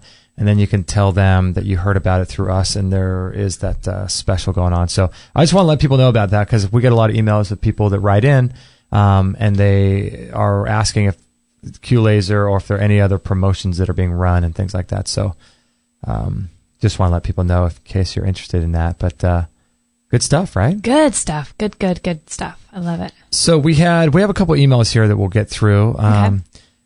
Ron writes in, he says, "Hey, Justin, I have some kind of a sinus infection for 3 or 4 weeks. It causes congestion on one side of my nose and has gone into my ear. Ooh. Of course, I don't care for antibiotics, but do you have any other ideas for sinus infections?" Colloidal silver. Colloidal silver could be something to look into. What else? If people in our chat room can help out here. The laser would be good. Oh, yeah. I've used the laser for similar types of conditions. Have you? Uh-huh. Wow. And what else? Hydrogen peroxide you can put in the ear. You do a couple drops of that mixed in water, like a 35% food grade. Ear candling. I was going to say ear candling for sure. Candling. And pull that stuff out, so it might help alleviate a bit of the pressure. That's true. That would pull out some. Oh, sinus infections. I used to get those all the time. Sinus infections, I think, typically have to do with an allergic reaction. It's very mucus to forming. Food, yeah. I know that, ever since I cut out all dairy, I haven't had one. Really? I haven't even really had many sinus flare-ups, not even infections, but I used to wake up where I had stuffy nose and all this stuff, and I really think it was just all the overdose of cheese and dairy and milk products, ice cream, cheeses, especially cheese, my gosh. Yeah, cheese and dairy products are some of the most mucus forming, and apparently the body's first response to being exposed to an allergen is earwax. Earwax, yep. At least that's what I've been read and things, but who knows? I don't know if that's true or not. But so if you have a lot of earwax, you might consider changing your diet to something less inflammatory, because I believe it's your body's response. Well, that's kind of gross, but yeah, I haven't had any earwax since I gave up since I gave up dairy. Yeah, it's right. It's true. That's the real test right there for me. Hey, a guest in the chat room also says garlic oil. Look at they say guest. Spray peroxide into your ear, garlic oil, and then silver biotics is good to spray on your throat and in your ear if you can you can even neti with it. You can use it in the neti pot. Yeah, I was going to say you could use a neti pot with, and you can put some salt and some baking soda without aluminum in there. Yep. And get the whole sinus canal flushed out. Do you think sweating, like if you sat in a sauna, sweating your regular body would also help clear up the sinuses? I mean, I know that it helps with, you'd think pretty much everything, but actually to get that infection moving, do you think? Because your head's not in the sauna? Yeah, it could be to get in the sauna and do that. Yeah, it could be. It's kind of an overall approach. Yeah. It's kind interesting, right? Yeah. It's and then some natural antibiotics like silver could be good to look at. Baking soda, high dose vitamin C in terms of something you can take orally. You know what? Too. Also the holistic. What am I looking for? What is that? Homeopathic remedies that they have at the health food stores. I had one for sinus one time. You put these little white, seeming like sugar pills underneath your tongue and let them dissolve. Man, that helped with my sinuses so much so. A bunch of different brands, but I took those for about 4 days solid one time and totally fended one off. Really? Yeah. Near the beginning of my getting off of the dairy, actually. It was this progression, and I thought I don't want to have to take any antibiotics. They used to give me antibiotics for sinus infection at least 4 times a year. Really? Oh, yeah. This is back in high school, or? No. In my 20s. Oh, my gosh. Yeah. And you took all that? Yeah, and unfortunately, the last time that I ever did it was, unfortunately, because I had such a violent reaction, was the last sinus infection I took, I was 27 or 28, and it was when I was at Disneyland, that story I told about being with my sister and my best friend. Yeah. And I had such a violent reaction that I ended up in their little infirmary on Main Street in Disneyland, and Mickey Mouse was holding my hair back as I threw up in a bucket. But tell people what you took, because that's very important. That's a big controversy. I took, trying to think of the name of it, Cipro, Levaquin. Levaquin, but it's like fluoroquinolone or something. It has some crazy name, yeah. Yeah, and it's sold under, what is it called? Levapro? Levaquin. Levaquin. It's Cipro. There's a bunch in this family that are in this family of antibiotics, and let me tell you, I got online more recently and look in the last few years and looked at some of the side effects of this thing. People have died from one pill. Say they're given a round of, for a week, and they take one pill, and it's killed a few people. That's how strong these things are. There's the Facebook support groups. Yep. I forget what's it called, Cipro support groups or something. Cipro. Yeah, it's unbelievable. Oh, yeah. I mean, that one pill smoked me. It took me out for 12 hours. I laid in that hospital little bed in Disneyland for probably 10 hours and somehow mustered enough strength to get to the car, made it home, and was still pretty tweaked for a few days after that with one pill. So what happened? You went to Disneyland, you had a bit of a sinus infection, and then they gave that to you, or you had it? I had it. You decided to take it. I had been prescribed it about a week before, was trying not to take it because I had heard a little bit at that point how bad antibiotics were. Nothing seemed to be working, but I wasn't that miserable. That's the thing. I used to just take antibiotics to try to feel better. Not that I was dying, but I thought if it can make me feel better, why would I not?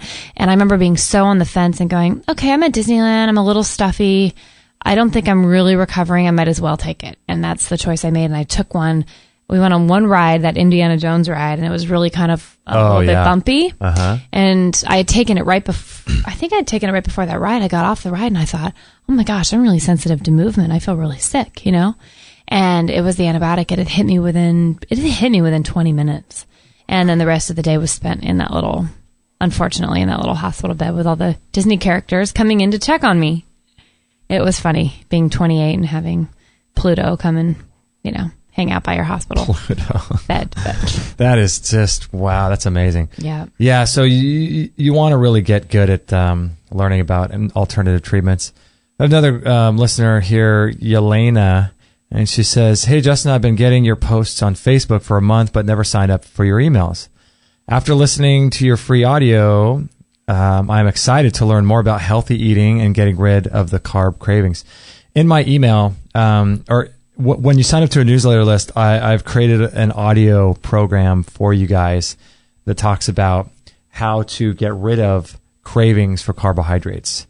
And it's a process that I used over the course of time that really was effective for me. And so anyway, I share that in the audio that you get for free when you sign up to a newsletter list.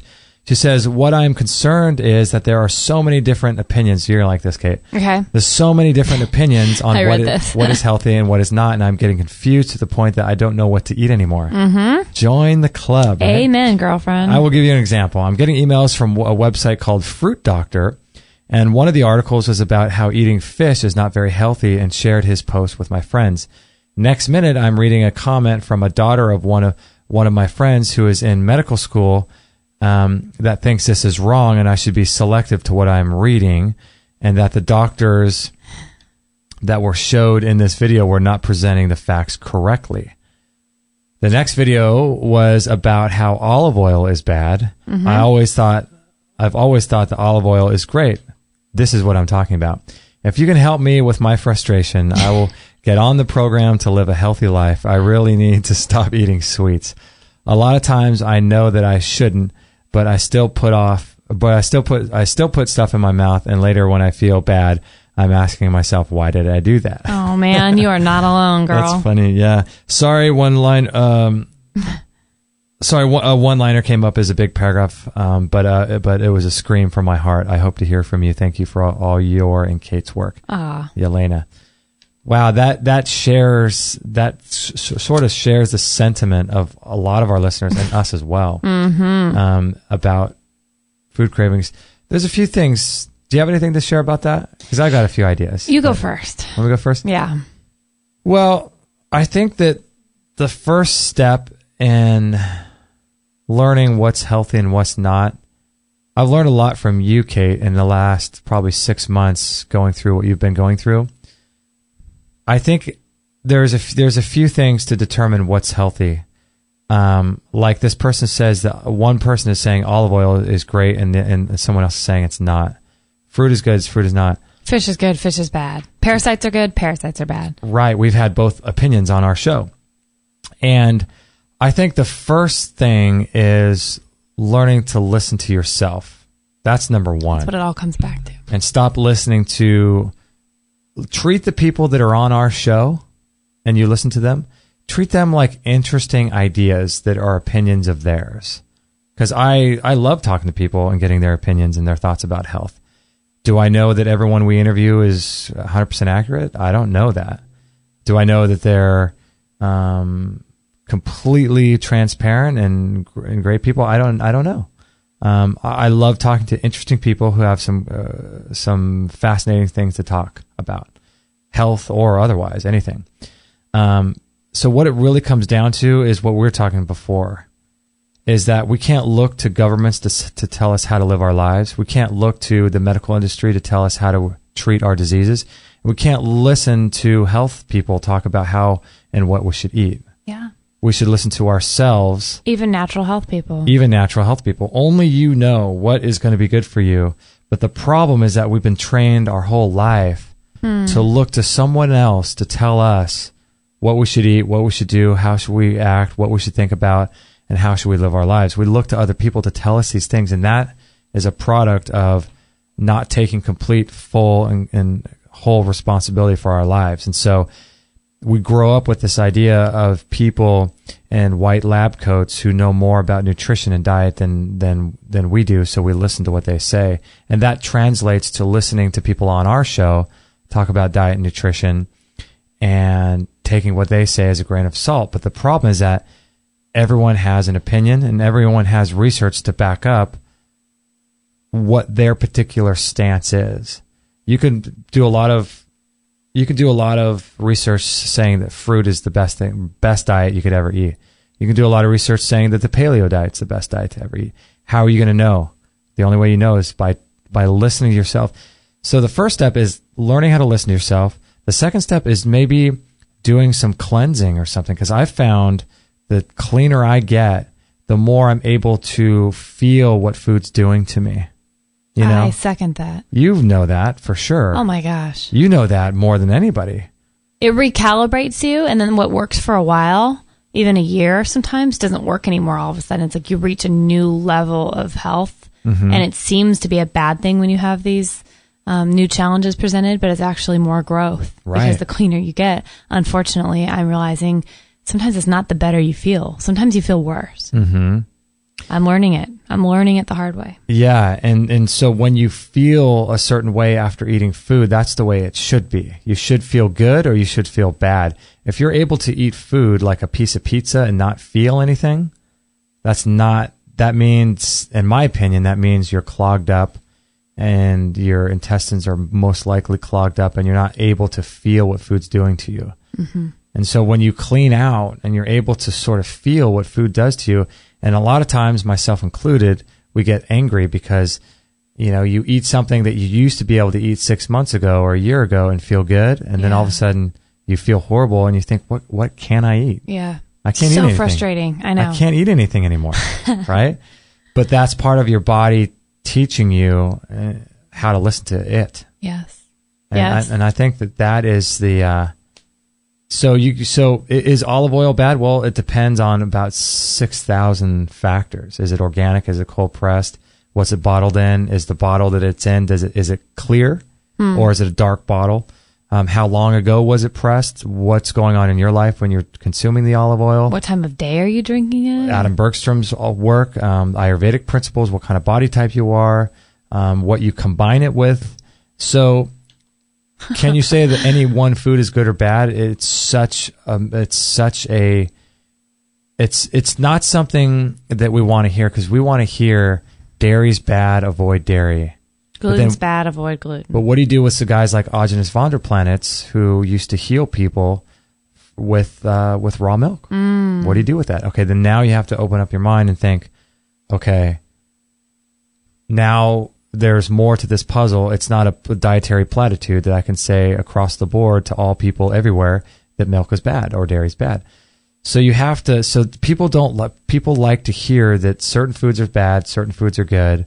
Sure, who wouldn't want to hear that? I want to hear that. It's the medical model. It's trusting somebody else. It's this whole thing that we get into, and it's not easy. Like we're talking about before, it's not easy to learn contract law. No, that's hard. The government knows, the IRS knows how to use contract law better than anybody. Yeah.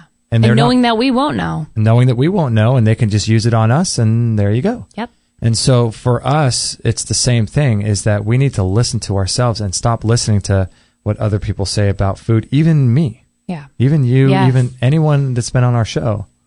Or just another voice. Just another voice. Yeah, we're just another opinion, and everything I'm saying may not even be true. I don't know. I love how Isby in the chat room says, I treat the guests on our show as hints for research. Yes. That's a great way to put that. And then if you like something they're into, then follow that. Sure. And upon our own research, you might find that research, again, works for a while, and then it's time for new research, or you find out something new, or you give something up, and that becomes your own research. I mean, we are all our own research project, pretty much. And that's where it comes into you're having some self-love, don't you think? Oh, I absolutely agree. Because you're going through this whole thing right now with your diet and digestion, and I'm sort of along with you on it, trying to improve our digestion and learning what food is good, what food is bad. I mean, who do you know, any of your friends or family, that would go through the extent of researching sulfur and thiol and histamine and phytates and all these things that are in food that are aggravating you? Do you think your parents would do that? No. Well, I know they don't. Yeah. I see my poor mom get beaten up by this intestinal thing a couple times a year, and it knocks her out for a week. Mm-hmm. And yet she's amazing that she can recover as well as she does, and she just moves on. And it's frustrating to me because, I don't move on that quickly anymore. Because I think I'm so much cleaner, which is a good thing. I can't just, eat a bad piece of pizza, wake up the next day or 2 days later, and then just have my stomach be back to normal and keep eating crap again. It's I'm just not at that point. But yeah, I mean, it's funny when clients or family ask how I'm feeling. I have to really give them the quick answer. Yeah. Oh yeah, I'm feeling pretty good, or today's a bad day, or I still have ups and downs, challenges. But I mean, they actually kind of get turned off when you try to explain to them. It becomes too scientific about my findings, with thiols or histamine levels or phytates. I mean, no one really cares that much. Yeah. But man, I'll tell you, the minute that you're hit with something like this, you care so much so. And you get on Google and you start researching, right? What was really encouraging this week? Yeah, you do. What was so encouraging to me was being at the health food store and running into our friend Amy. Oh, yeah. Who works for a bunch of different companies, and she represents a lot of more in the raw food and protein powder industries. And she had set up a table running a particular sample thing at the health food store a couple of days ago. And we ran into her and we were talking, and she was trying to offer us this free raw chocolate bar, but it looked amazing. And we're like, oh, no, and I said, oh, I can't. I'm kind of just coming off of a fast. And Justin's, we both don't do well with the cacao butter. The butter and the chocolate really upsets us both, Yeah. And she said, "Oh yeah, I can't eat this either." And we go, "You can't?" And she goes, "No." She couldn't. She goes, "I love it, and sometimes I'll eat it and then I'll pay for it later, and I'll forget how really not good it is for my system, even though it's all really good, high quality stuff, Yeah. And she looks at me and she's like, "Do you know what I really have a problem with lately?" I go, "What?" She goes, "Dates." And I go, "Me too." And I go, "What's wrong with you?" And she goes, "I don't know. Whenever I eat dates, I love them so much and I pay for it forever.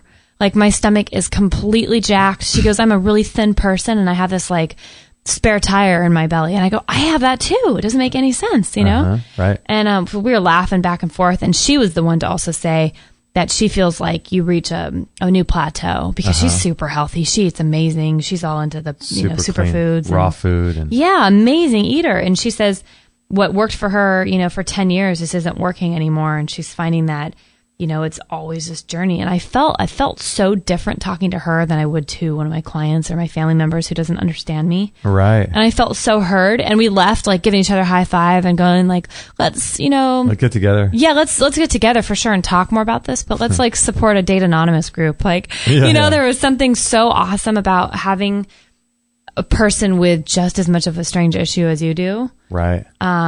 In person, right? In person. It was so great. That's so cool. It was awesome. Yeah. But I thought, that was so encouraging. I needed to hear that exactly because, and like that email that we just read out, that you read from our other friend, man, it's like you're not alone. And right. No one, hardly anyone I know would do the research and digging to try to get to this level. But man, the minute that you are hit with that kind of a thing, I think that it's almost out of necessity because I can't function like I functioned anymore, so I'll do anything.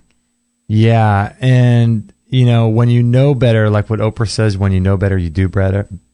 And when you know what certain foods do to you, it's just hard to keep eating that kind of stuff. If you have any semblance of self-respect and self-love, and if you value your life and you value what you're here for, you're going to want to do a little research and figure out what foods work for you. And the thing is too that olive oil may work for you right now, but it may not work for you 3 days from now or 6 months from now.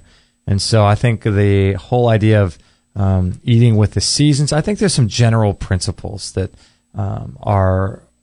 You want to eat nutrient-rich food. Whole foods, organic. You want to eat preferably wild food because they're always higher in nutrients. Right. If it's wild, that's even better. And you want to have, like, obviously non-GMO. There's some basic principles that maybe some raw, maybe some not. That you can apply to whether you're eating raw food, paleo, vegan, whatever your diet is. You can apply these principles to the diet. And then beyond that, I think it's all just testing and sitting with certain foods and feeling what they do to you. I do too. Because I honestly think that people are going to become more and more sensitive to food. I do too. As the amount of prescription medications goes up, the vaccines go up. Yeah. All this leaky gut is causing. Destroying our guts, it's going to get more and more prevalent, I think. My best friend, Christy, said something really cool to me on the phone last week. She's about to graduate from the Center for Integrative Nutrition. Is that what it's called? I think so, yeah. Center for Integrative Nutrition, New York, right? You can do it online. But she said, she was asking how I was feeling, and she's one person that I can be honest with because she's had her own stuff. Yeah. And I was saying, it's like, I just got a hold of this sulfur diet, and now I feel like I have this histamine problem. And she's you said this. I said this to her, and we were kind of laughing, And she said, well, she was basically patting me on the back for doing my homework and figuring this stuff out. But she said, you know what I think's going on with you? I was like, what? Please, any kind of opinion. Yeah. And she described it so great. She said it's like from all her findings with this nutrition course, it's basically like having the plumbing in your body. It's like when you have pipes and you have so much like corrosion and things build up, and you're just like, you fill it with basically like potato shards, down the drain all these years, and you're going to get all this gluey, yucky, gunky stuff coating the wall of the pipes. It's basically what's happening with our insides. And then the minute you start detoxing and quote drainoing it, you open that up, you clean that out, and so you're actually able to soak up and feel food again, because you could eat. That's what I think it's very true. What's happening with people who can get away with eating all kinds of things, and it looks like they have this ironclad stomach. It's passing through these slippery built up pipes with little or no nutrition being soaked in because they're not able to feel anything. So it's almost like they're just going directly through their mouth, out their body. Right. It's bizarre. And they're not able to absorb anything because the villi are complete. I mean, I think you can get them back, but they're covered, so you can't move that stuff through. Yeah. And you're just gunking and you know, that's when the problems occur. But I just thought that, I mean, I know that, but it was such a great way that we talked about it. And I thought, okay, yeah, it's not all bad that I'm feeling my food now. And, you know, I'm feeling the frustration. Well, that's because I'm cleaner, which actually is a huge blessing. That's a good thing, yeah, because I'm much more sensitive to food now, which is a good thing. Because imagine if your body could burn. Imagine if your hand can burn, but you couldn't feel it. And so you put your hand on a stove, you walk on fire, and it's like, and your body would essentially just disintegrate because you'd be taking all these chances. You wouldn't know and have a feeling of what the fire is doing to you. It's it's the feeling that causes action to become different the next time around. Yes. Unless you have if you don't have the ability to feel, then you keep adding insult to injury and keep damaging your body because you can't feel it. And if you can't feel it, you think, don't know to take your hand off the stove. Yeah, it's like, oh, I've got an ironclad stomach and I can't feel anything. And so all the while for 20, 30 years, you're just damaging your body. You're damaging and all this stuff. And then all of a sudden you get diagnosed with some sort of heart disease or some sort of diabetes or whatever.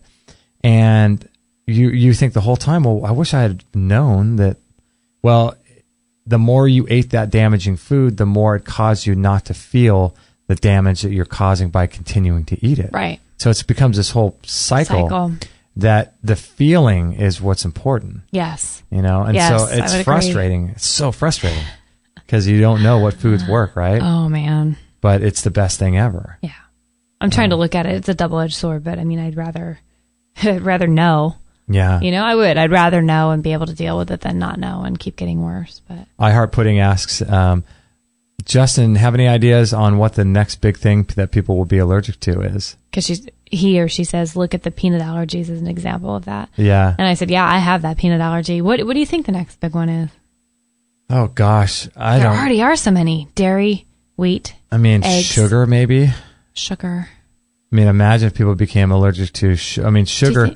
I think people are already allergic to it, but they don't know it. It's such a low-grade thing, I think, that they're not going to have like an anaphylactic shock, so people keep doing it. It's going to get to the point where people, like we right now are sort of the fringe, you know, not many people, you know, the people that are in the chat room right now and the people that are listening to this, we're sort of on the fringe. There's not a lot of people like us out there that can feel their food. Yeah. But I think as time goes on, more and more people are going to be, this is going to become normal maybe in 20 years from now. And it's going to be a type of thing where people are going to be unable to eat things. I think the whole food industry is going to change because of that. It has to, right? Yeah, you're starting to see all this stuff going on with gluten-free, and you know that's become a normal thing. That is encouraging. Isn't that encouraging? It's a great thing, yeah. Yes. Things are changing, and when people think that everything's doom and gloom in the end of the world, I mean, things are changing. I mean, you know, there's the whole thing we talked about, which we don't know if it's good or bad, but the plastic bag issue. Oh, right. Around our cities, they're starting to charge 10 cents for a paper bag, but they've reduced all plastic and gotten away from the plastic bags pretty much now. Right. And, you know, there's a whole other issue there that we could go into. But as far as people hopefully waking up a bit and actually seeming to care a little bit more about what we put into our bodies and what we do and what we recycle and right. I just don't know if I believe that it's all going to go completely downhill, you know, that people aren't going to wake up. I think there's a sense of waking up that's happening. The biggest problem is for people for the industry to be disconnected from policy, I think. So when you have industries in the world like the corn and the soy industries and the dairy industry, when you start extricating them from the policy of the government to subsidize what they have going on, that's when you're going to start to see some real change, because it's as long as industry is being subsidized, like the corn, the wheat, the soy, into food, it's like the Nutri-Loaf. The Nutri-Loaf, right? You can get a box of macaroni and cheese for like 50 cents. Right. And that could last you, that could last you for 5 or 6 meals for $1.50 or something.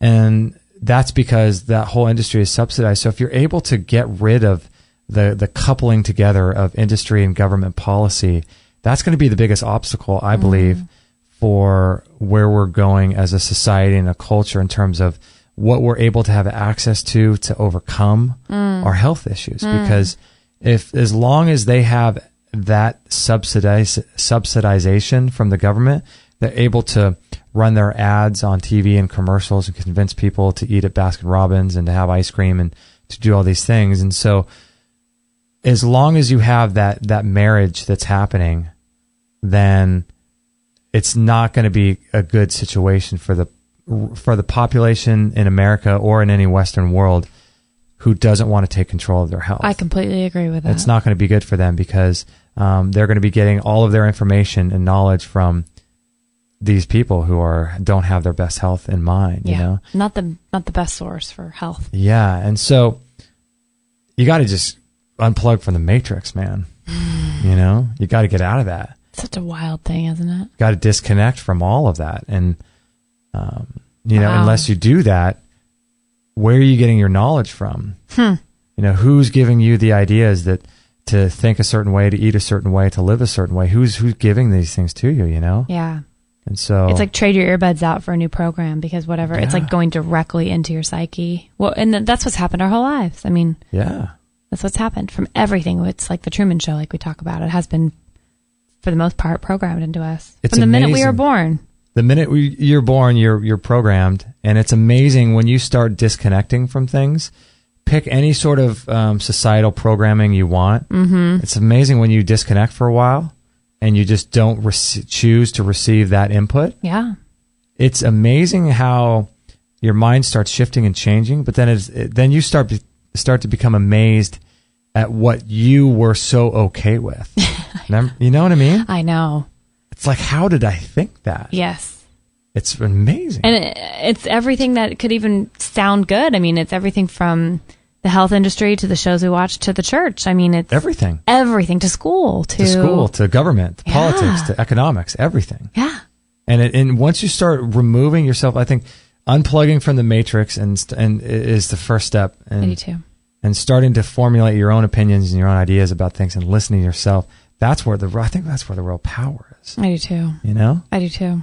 I don't know. Unplugging, it's finding the power strip and finding the plug. That's the thing. Yeah. And then realizing there is a plug because I never knew I was even plugged. You didn't even, we didn't even know that we're plugged into this source of, I didn't know. God knows who's running these things and what it's all about. God does know. I think God's the only one that actually knows because God maybe it's too convoluted that I don't think we're ever going to get any straight answers other than I'm trying to piece myself out and just be a little bit more open. And I think that comes through prayer, meditation, and just being still for a while and really realizing how weird this all is, you know? And all the while to have grace with people who are not able to see absolutely certain things and not being egotistical and egoic in the way that we look at things and say, oh, this other person is sick, and if they only did certain things, if they only looked at the world the way I want them to look at the world, they would be better, they would be able to overcome their disease. It's almost as if during this whole process of unplugging, it's in our best interest to walk through it with ease and grace. Like who says that? Isn't there Amy, our friend Amy Schuber. Yeah. Everything's with ease and grace. And just allowing people to be who they want to be, all the while knowing that inwardly you're just on this freaking amazing journey that is just full of life, and you're just constantly amazed every day of what you're learning and how the world works and different discoveries you're making every day. And all that's going on inside you, and still being okay with people around you that are walking around in the fog. I'm realizing that I'm still working on letting people be okay with walking around in the fog, and I'm still trying to watch my ego a bit and not think that I'm better or farther along on the path than they are, you know, and letting them, you know, even my family, unfortunately, choose that. But I'm realizing I can do that and still throw breadcrumbs out. Right. You know? Right. Not offensive, not in your face. I'll throw little breadcrumbs in. The right person, if the right person wants to bite, they'll join me a little bit in researching that path. And right. But not everybody wants to. But I think there's a way that you could probably do it that's a good balance, and I'm working through that, which is really exciting. Yeah, and that's part of the spiritual path and the spiritual journey that you're on we're all on, is to find that balance with people. Mm-hmm. You know? Yep. So it's a challenging thing. We need more juices and more yoga in the world. More juices, more yoga. Hey, by the way, we never talked about Jackie DeMaine when we came back. Oh, that's right. Yeah. Should we wrap up talking about her? Yeah, that's right. Are you zoning out? No, I'm looking at iHeart Pudding's. Really quick, do you guys think that land ownership should exist? There's that historical less where Native peoples just couldn't grasp the idea of people owning land. Yeah, I agree. I mean, I don't think there's really anything there. I don't think, like, the word ownership, I think is, personally, I think that it's a concept that it's really imbued within the white culture or Western culture, or this idea that we can never own anything. We hold on to things for a while. That's really, there's no such thing as ownership. And true with everything, huh? Yeah, we hold on to our bodies for a while. We hold on to our house for a while, but we never really own anything. And Native people had it right. They're here to lease and to take care of the land. And the idea of owning land, to me, is even stranger than owning a computer. Yeah, that's so Matrix to me too. I mean, how can you own land? You know? It's amazing. It's really amazing. And anywhere. We're not just talking America. Like, yeah. actually own a piece of land at all. And say, this is mine. It's really just who's got the biggest guns, you know? So what are you going to say with Jackie DeMaine? Oh, I just wanted to make sure we touched on her, because before the break we talked about the yoga codes and how cool we thought that was. And that was just a really, really cool interview this week. I really enjoyed her. That was $349, right? Yeah, Is this a $350? That was $349, yep.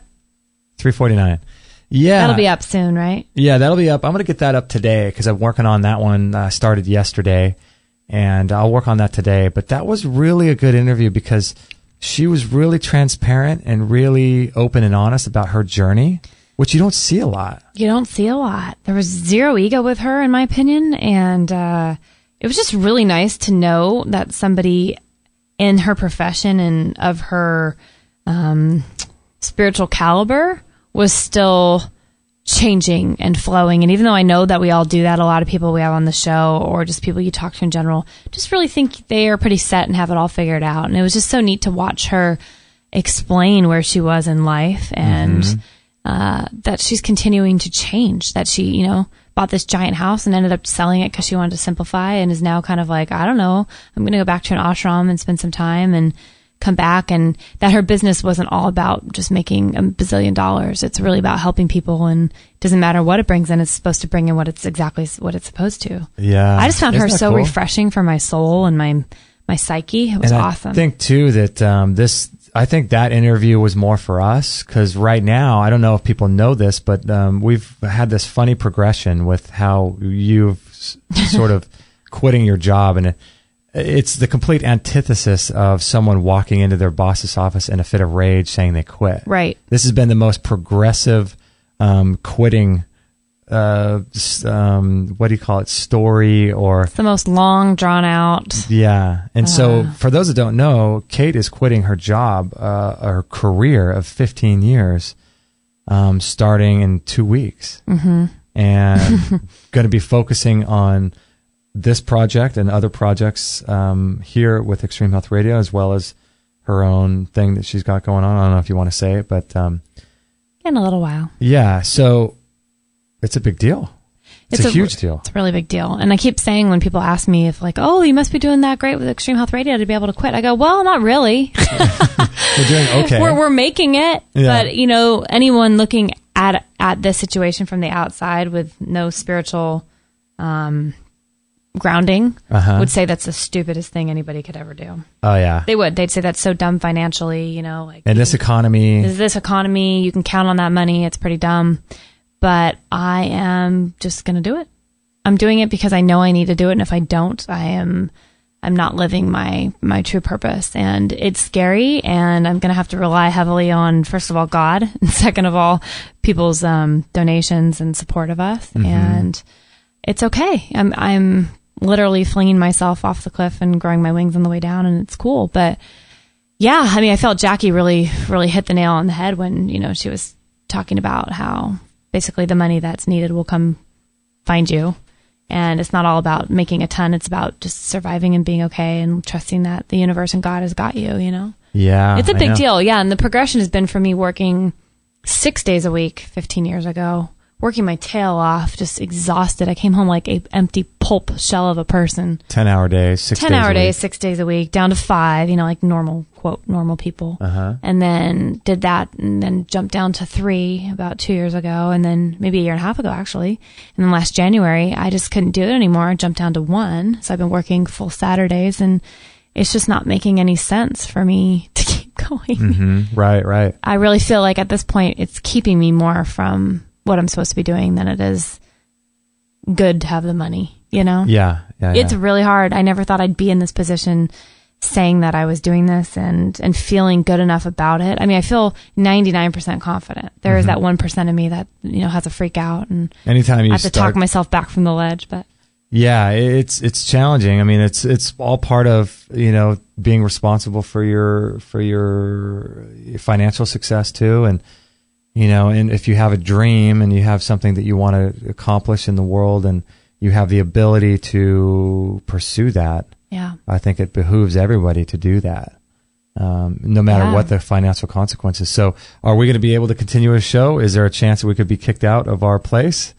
and not paying our bills and things? There's always a possibility, right? Right. But, we believe so strongly in what we're doing, and we know that it's the right thing. And so we just feel that that interview was so much for us. She was for me. She was for you. Yeah. It was awesome. I hope other people just get something from it, but I know that was directly that day at that time, because she booked that interview how many months ago?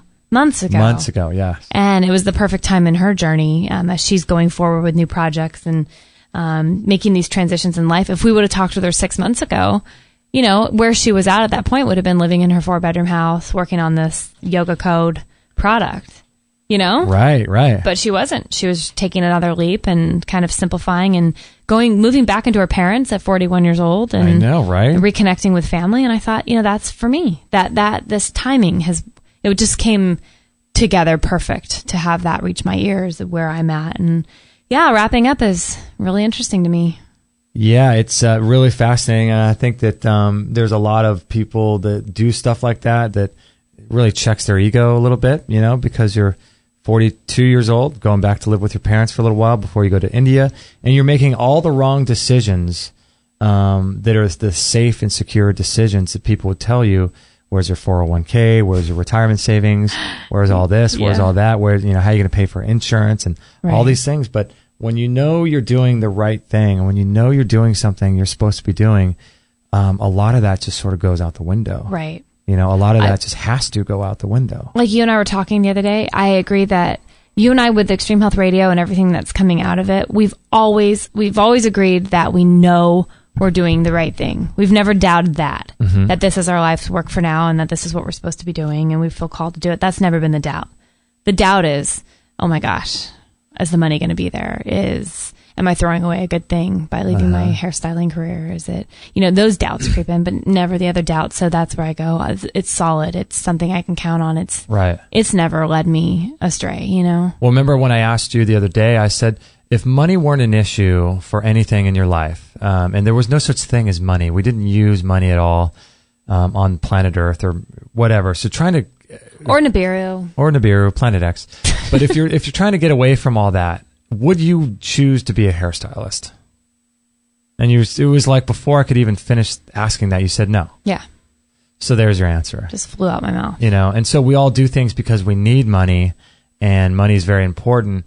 But if you're able to start something on the side that could potentially grow into something that could be your full-time support, and you're able to do that and help people and change their life and inspire people or create a product or a service that really helps people, and you're able to do something like this on the side of your regular career, which you don't like, and do that on the side and grow that into something that actually makes a real big difference to people, then I think it behooves you to pursue that, because Thank you. you know, there's a lot of people that I know about who have touched my life on a lot of different levels in a lot of different areas of life, who, had they not chosen to pursue their particular career of passion, their career of choice, my life would be less rich because of it. Oh my gosh. And I try to support those types of people anytime I possibly can. Right. Because the world needs people out there doing things and creating products and services and helping people in unique and different ways. And with the internet and the ability to put yourself out there these days, I think that it's necessary, but I think it's also kind of stupid if you don't, because we don't know how stable these jobs are with these companies that are around. And so it's important, I think, to have something that you nourish and you grow on the side. Just in case anything ever does happen to your job, you can always have something to fall back on. Yeah. And you know what? A friend of mine was saying that this week. They said, you know, you can always go back. You know, if worse comes to worse, you could always go back, or you could go get a job at Trader Joe's, or you could go do a fun job like you've always wanted to do, like go work at Pottery Barn. Right. And I'm thinking, well, that's all true. And I was grateful for that. But I told her, I have to go into this with no plan B. Because otherwise, knowing there's a plan B, sure, I mean, deep down it feels good and comforting, and I know that.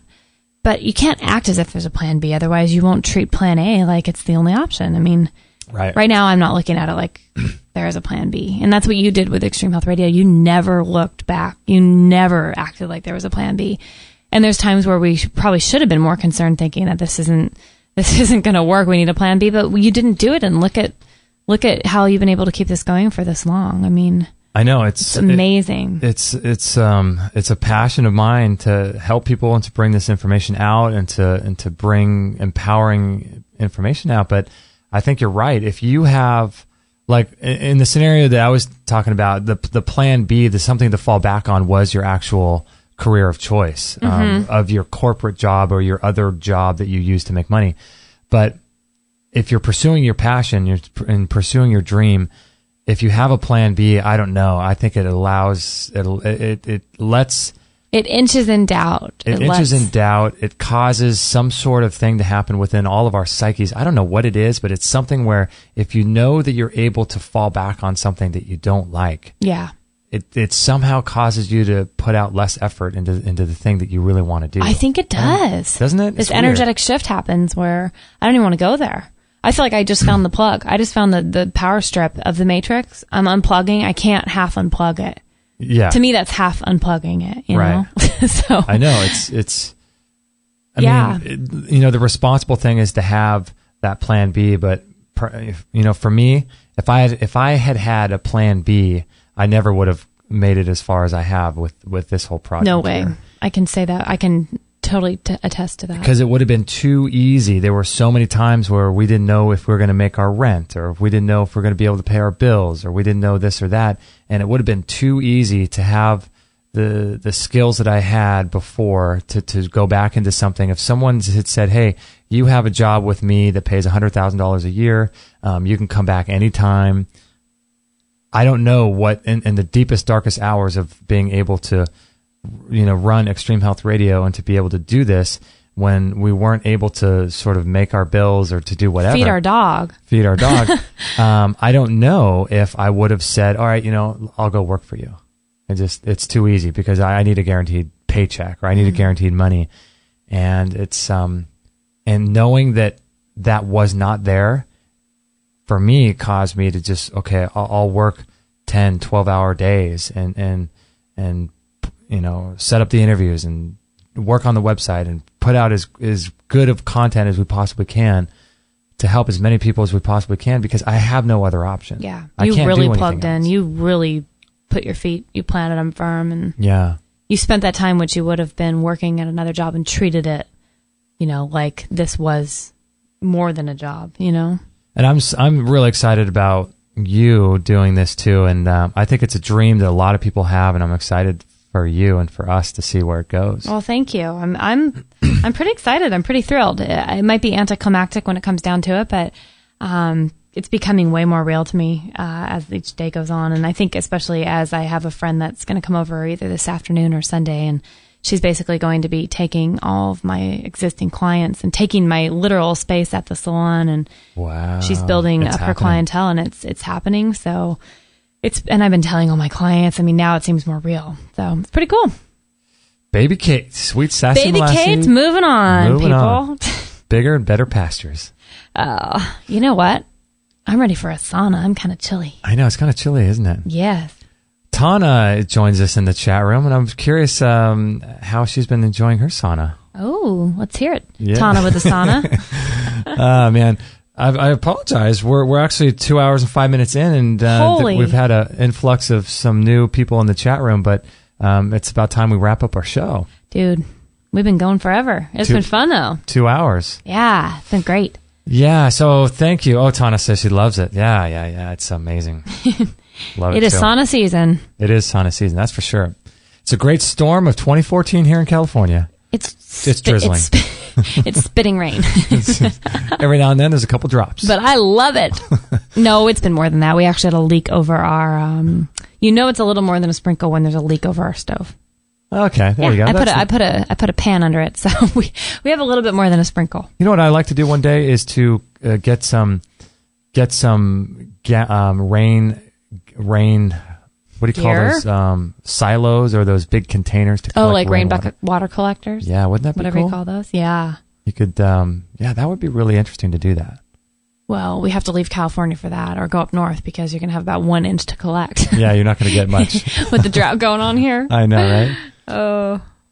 Tana says she's been using the sauna with a lot of the stress going on in her life. Yeah, I'm with you. The sauna does calm you down. Thanks, pretty Tana. Amazing. It's a good thing.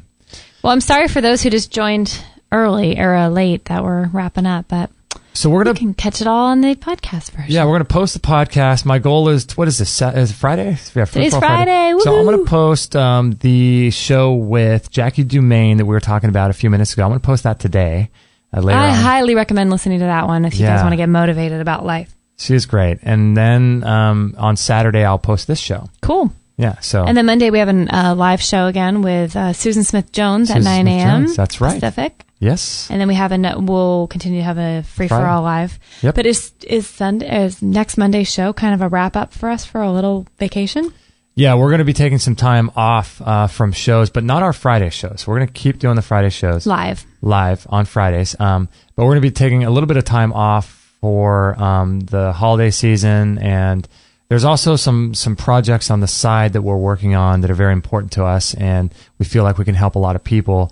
And as weird as it sounds to have interviews, it sounds like, oh, it's just an hour show, but there's a lot of planning, preparation, and production work that goes into each and every show. So we're going to be taking some time off from the Monday shows just for a while to work on these projects that I think are going to help lots and lots of people. And so, you know what? Let me do something here really quickly. For those that are listening, there's a poll that we have on our website.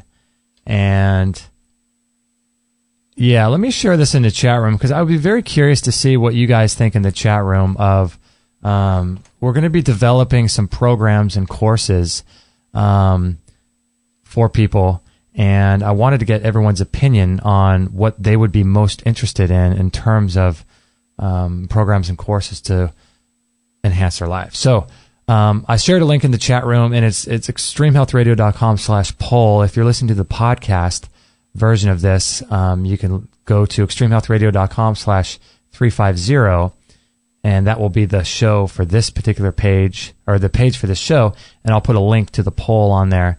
And I'd be really curious to see what you're most interested in, because we're going to be working on some behind-the-scenes projects here that I think are going to be able to help a lot of people. So we're really excited about that. Yay! And we just launched our new website. It kind of looks a little different, but it works the same. But it looks great. I'm so impressed, by the way. It took a long time. I know. Took a long time.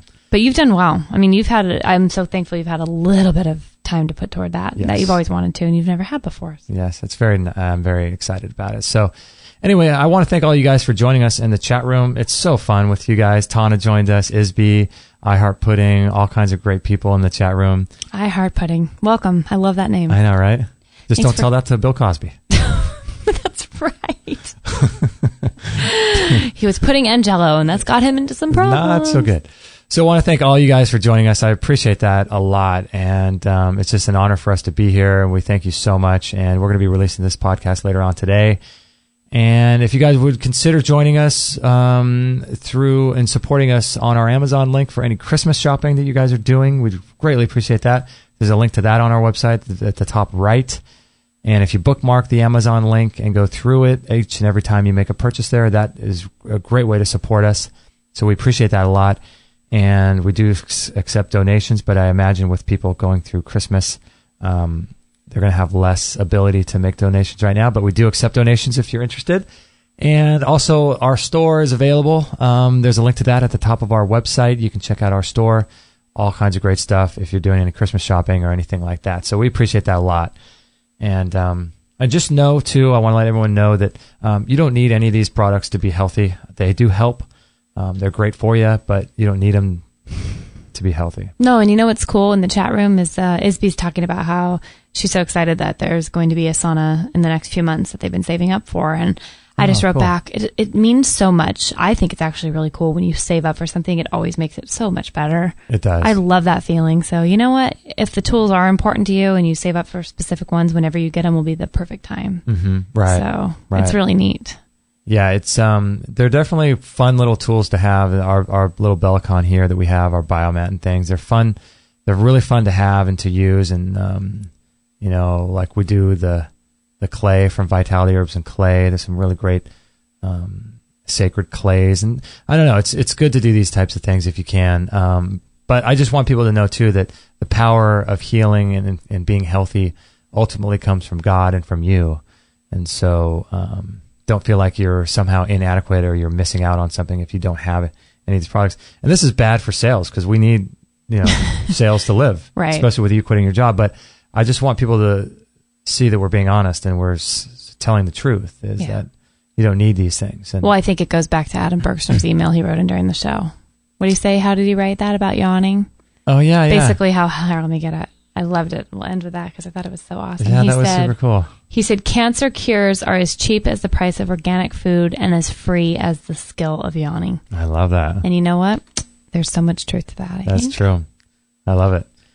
So one thing you can do that's aside from sort of donating and going through our Amazon link and checking out our store and all that stuff is that you can just share our shows. Any show that you like or any article that's on our website, share it with your Facebook friends, and that would be just awesome. We'd just appreciate that a lot.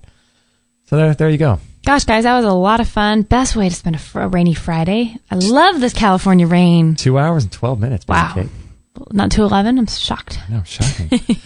All right, everybody. Thank you so much. We love all you guys, and it's just so much fun to be here with you, especially in the chat room and talking with you. So I appreciate it so much. And if you enjoyed the show, please pass it on to your friends or any other show.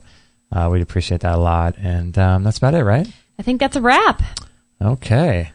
We love you guys, and we'll catch you on Monday. I'm sorry. We will catch you on the next episode. On the next episode. I like it. Hey, everybody. This is Josie, Justin's mum. Don't tell him, but I know he would absolutely be really happy if you would sign up to his free weekly newsletter. And don't forget to share this with all your friends. This is the buzzing bumblebee signing off. That's so good.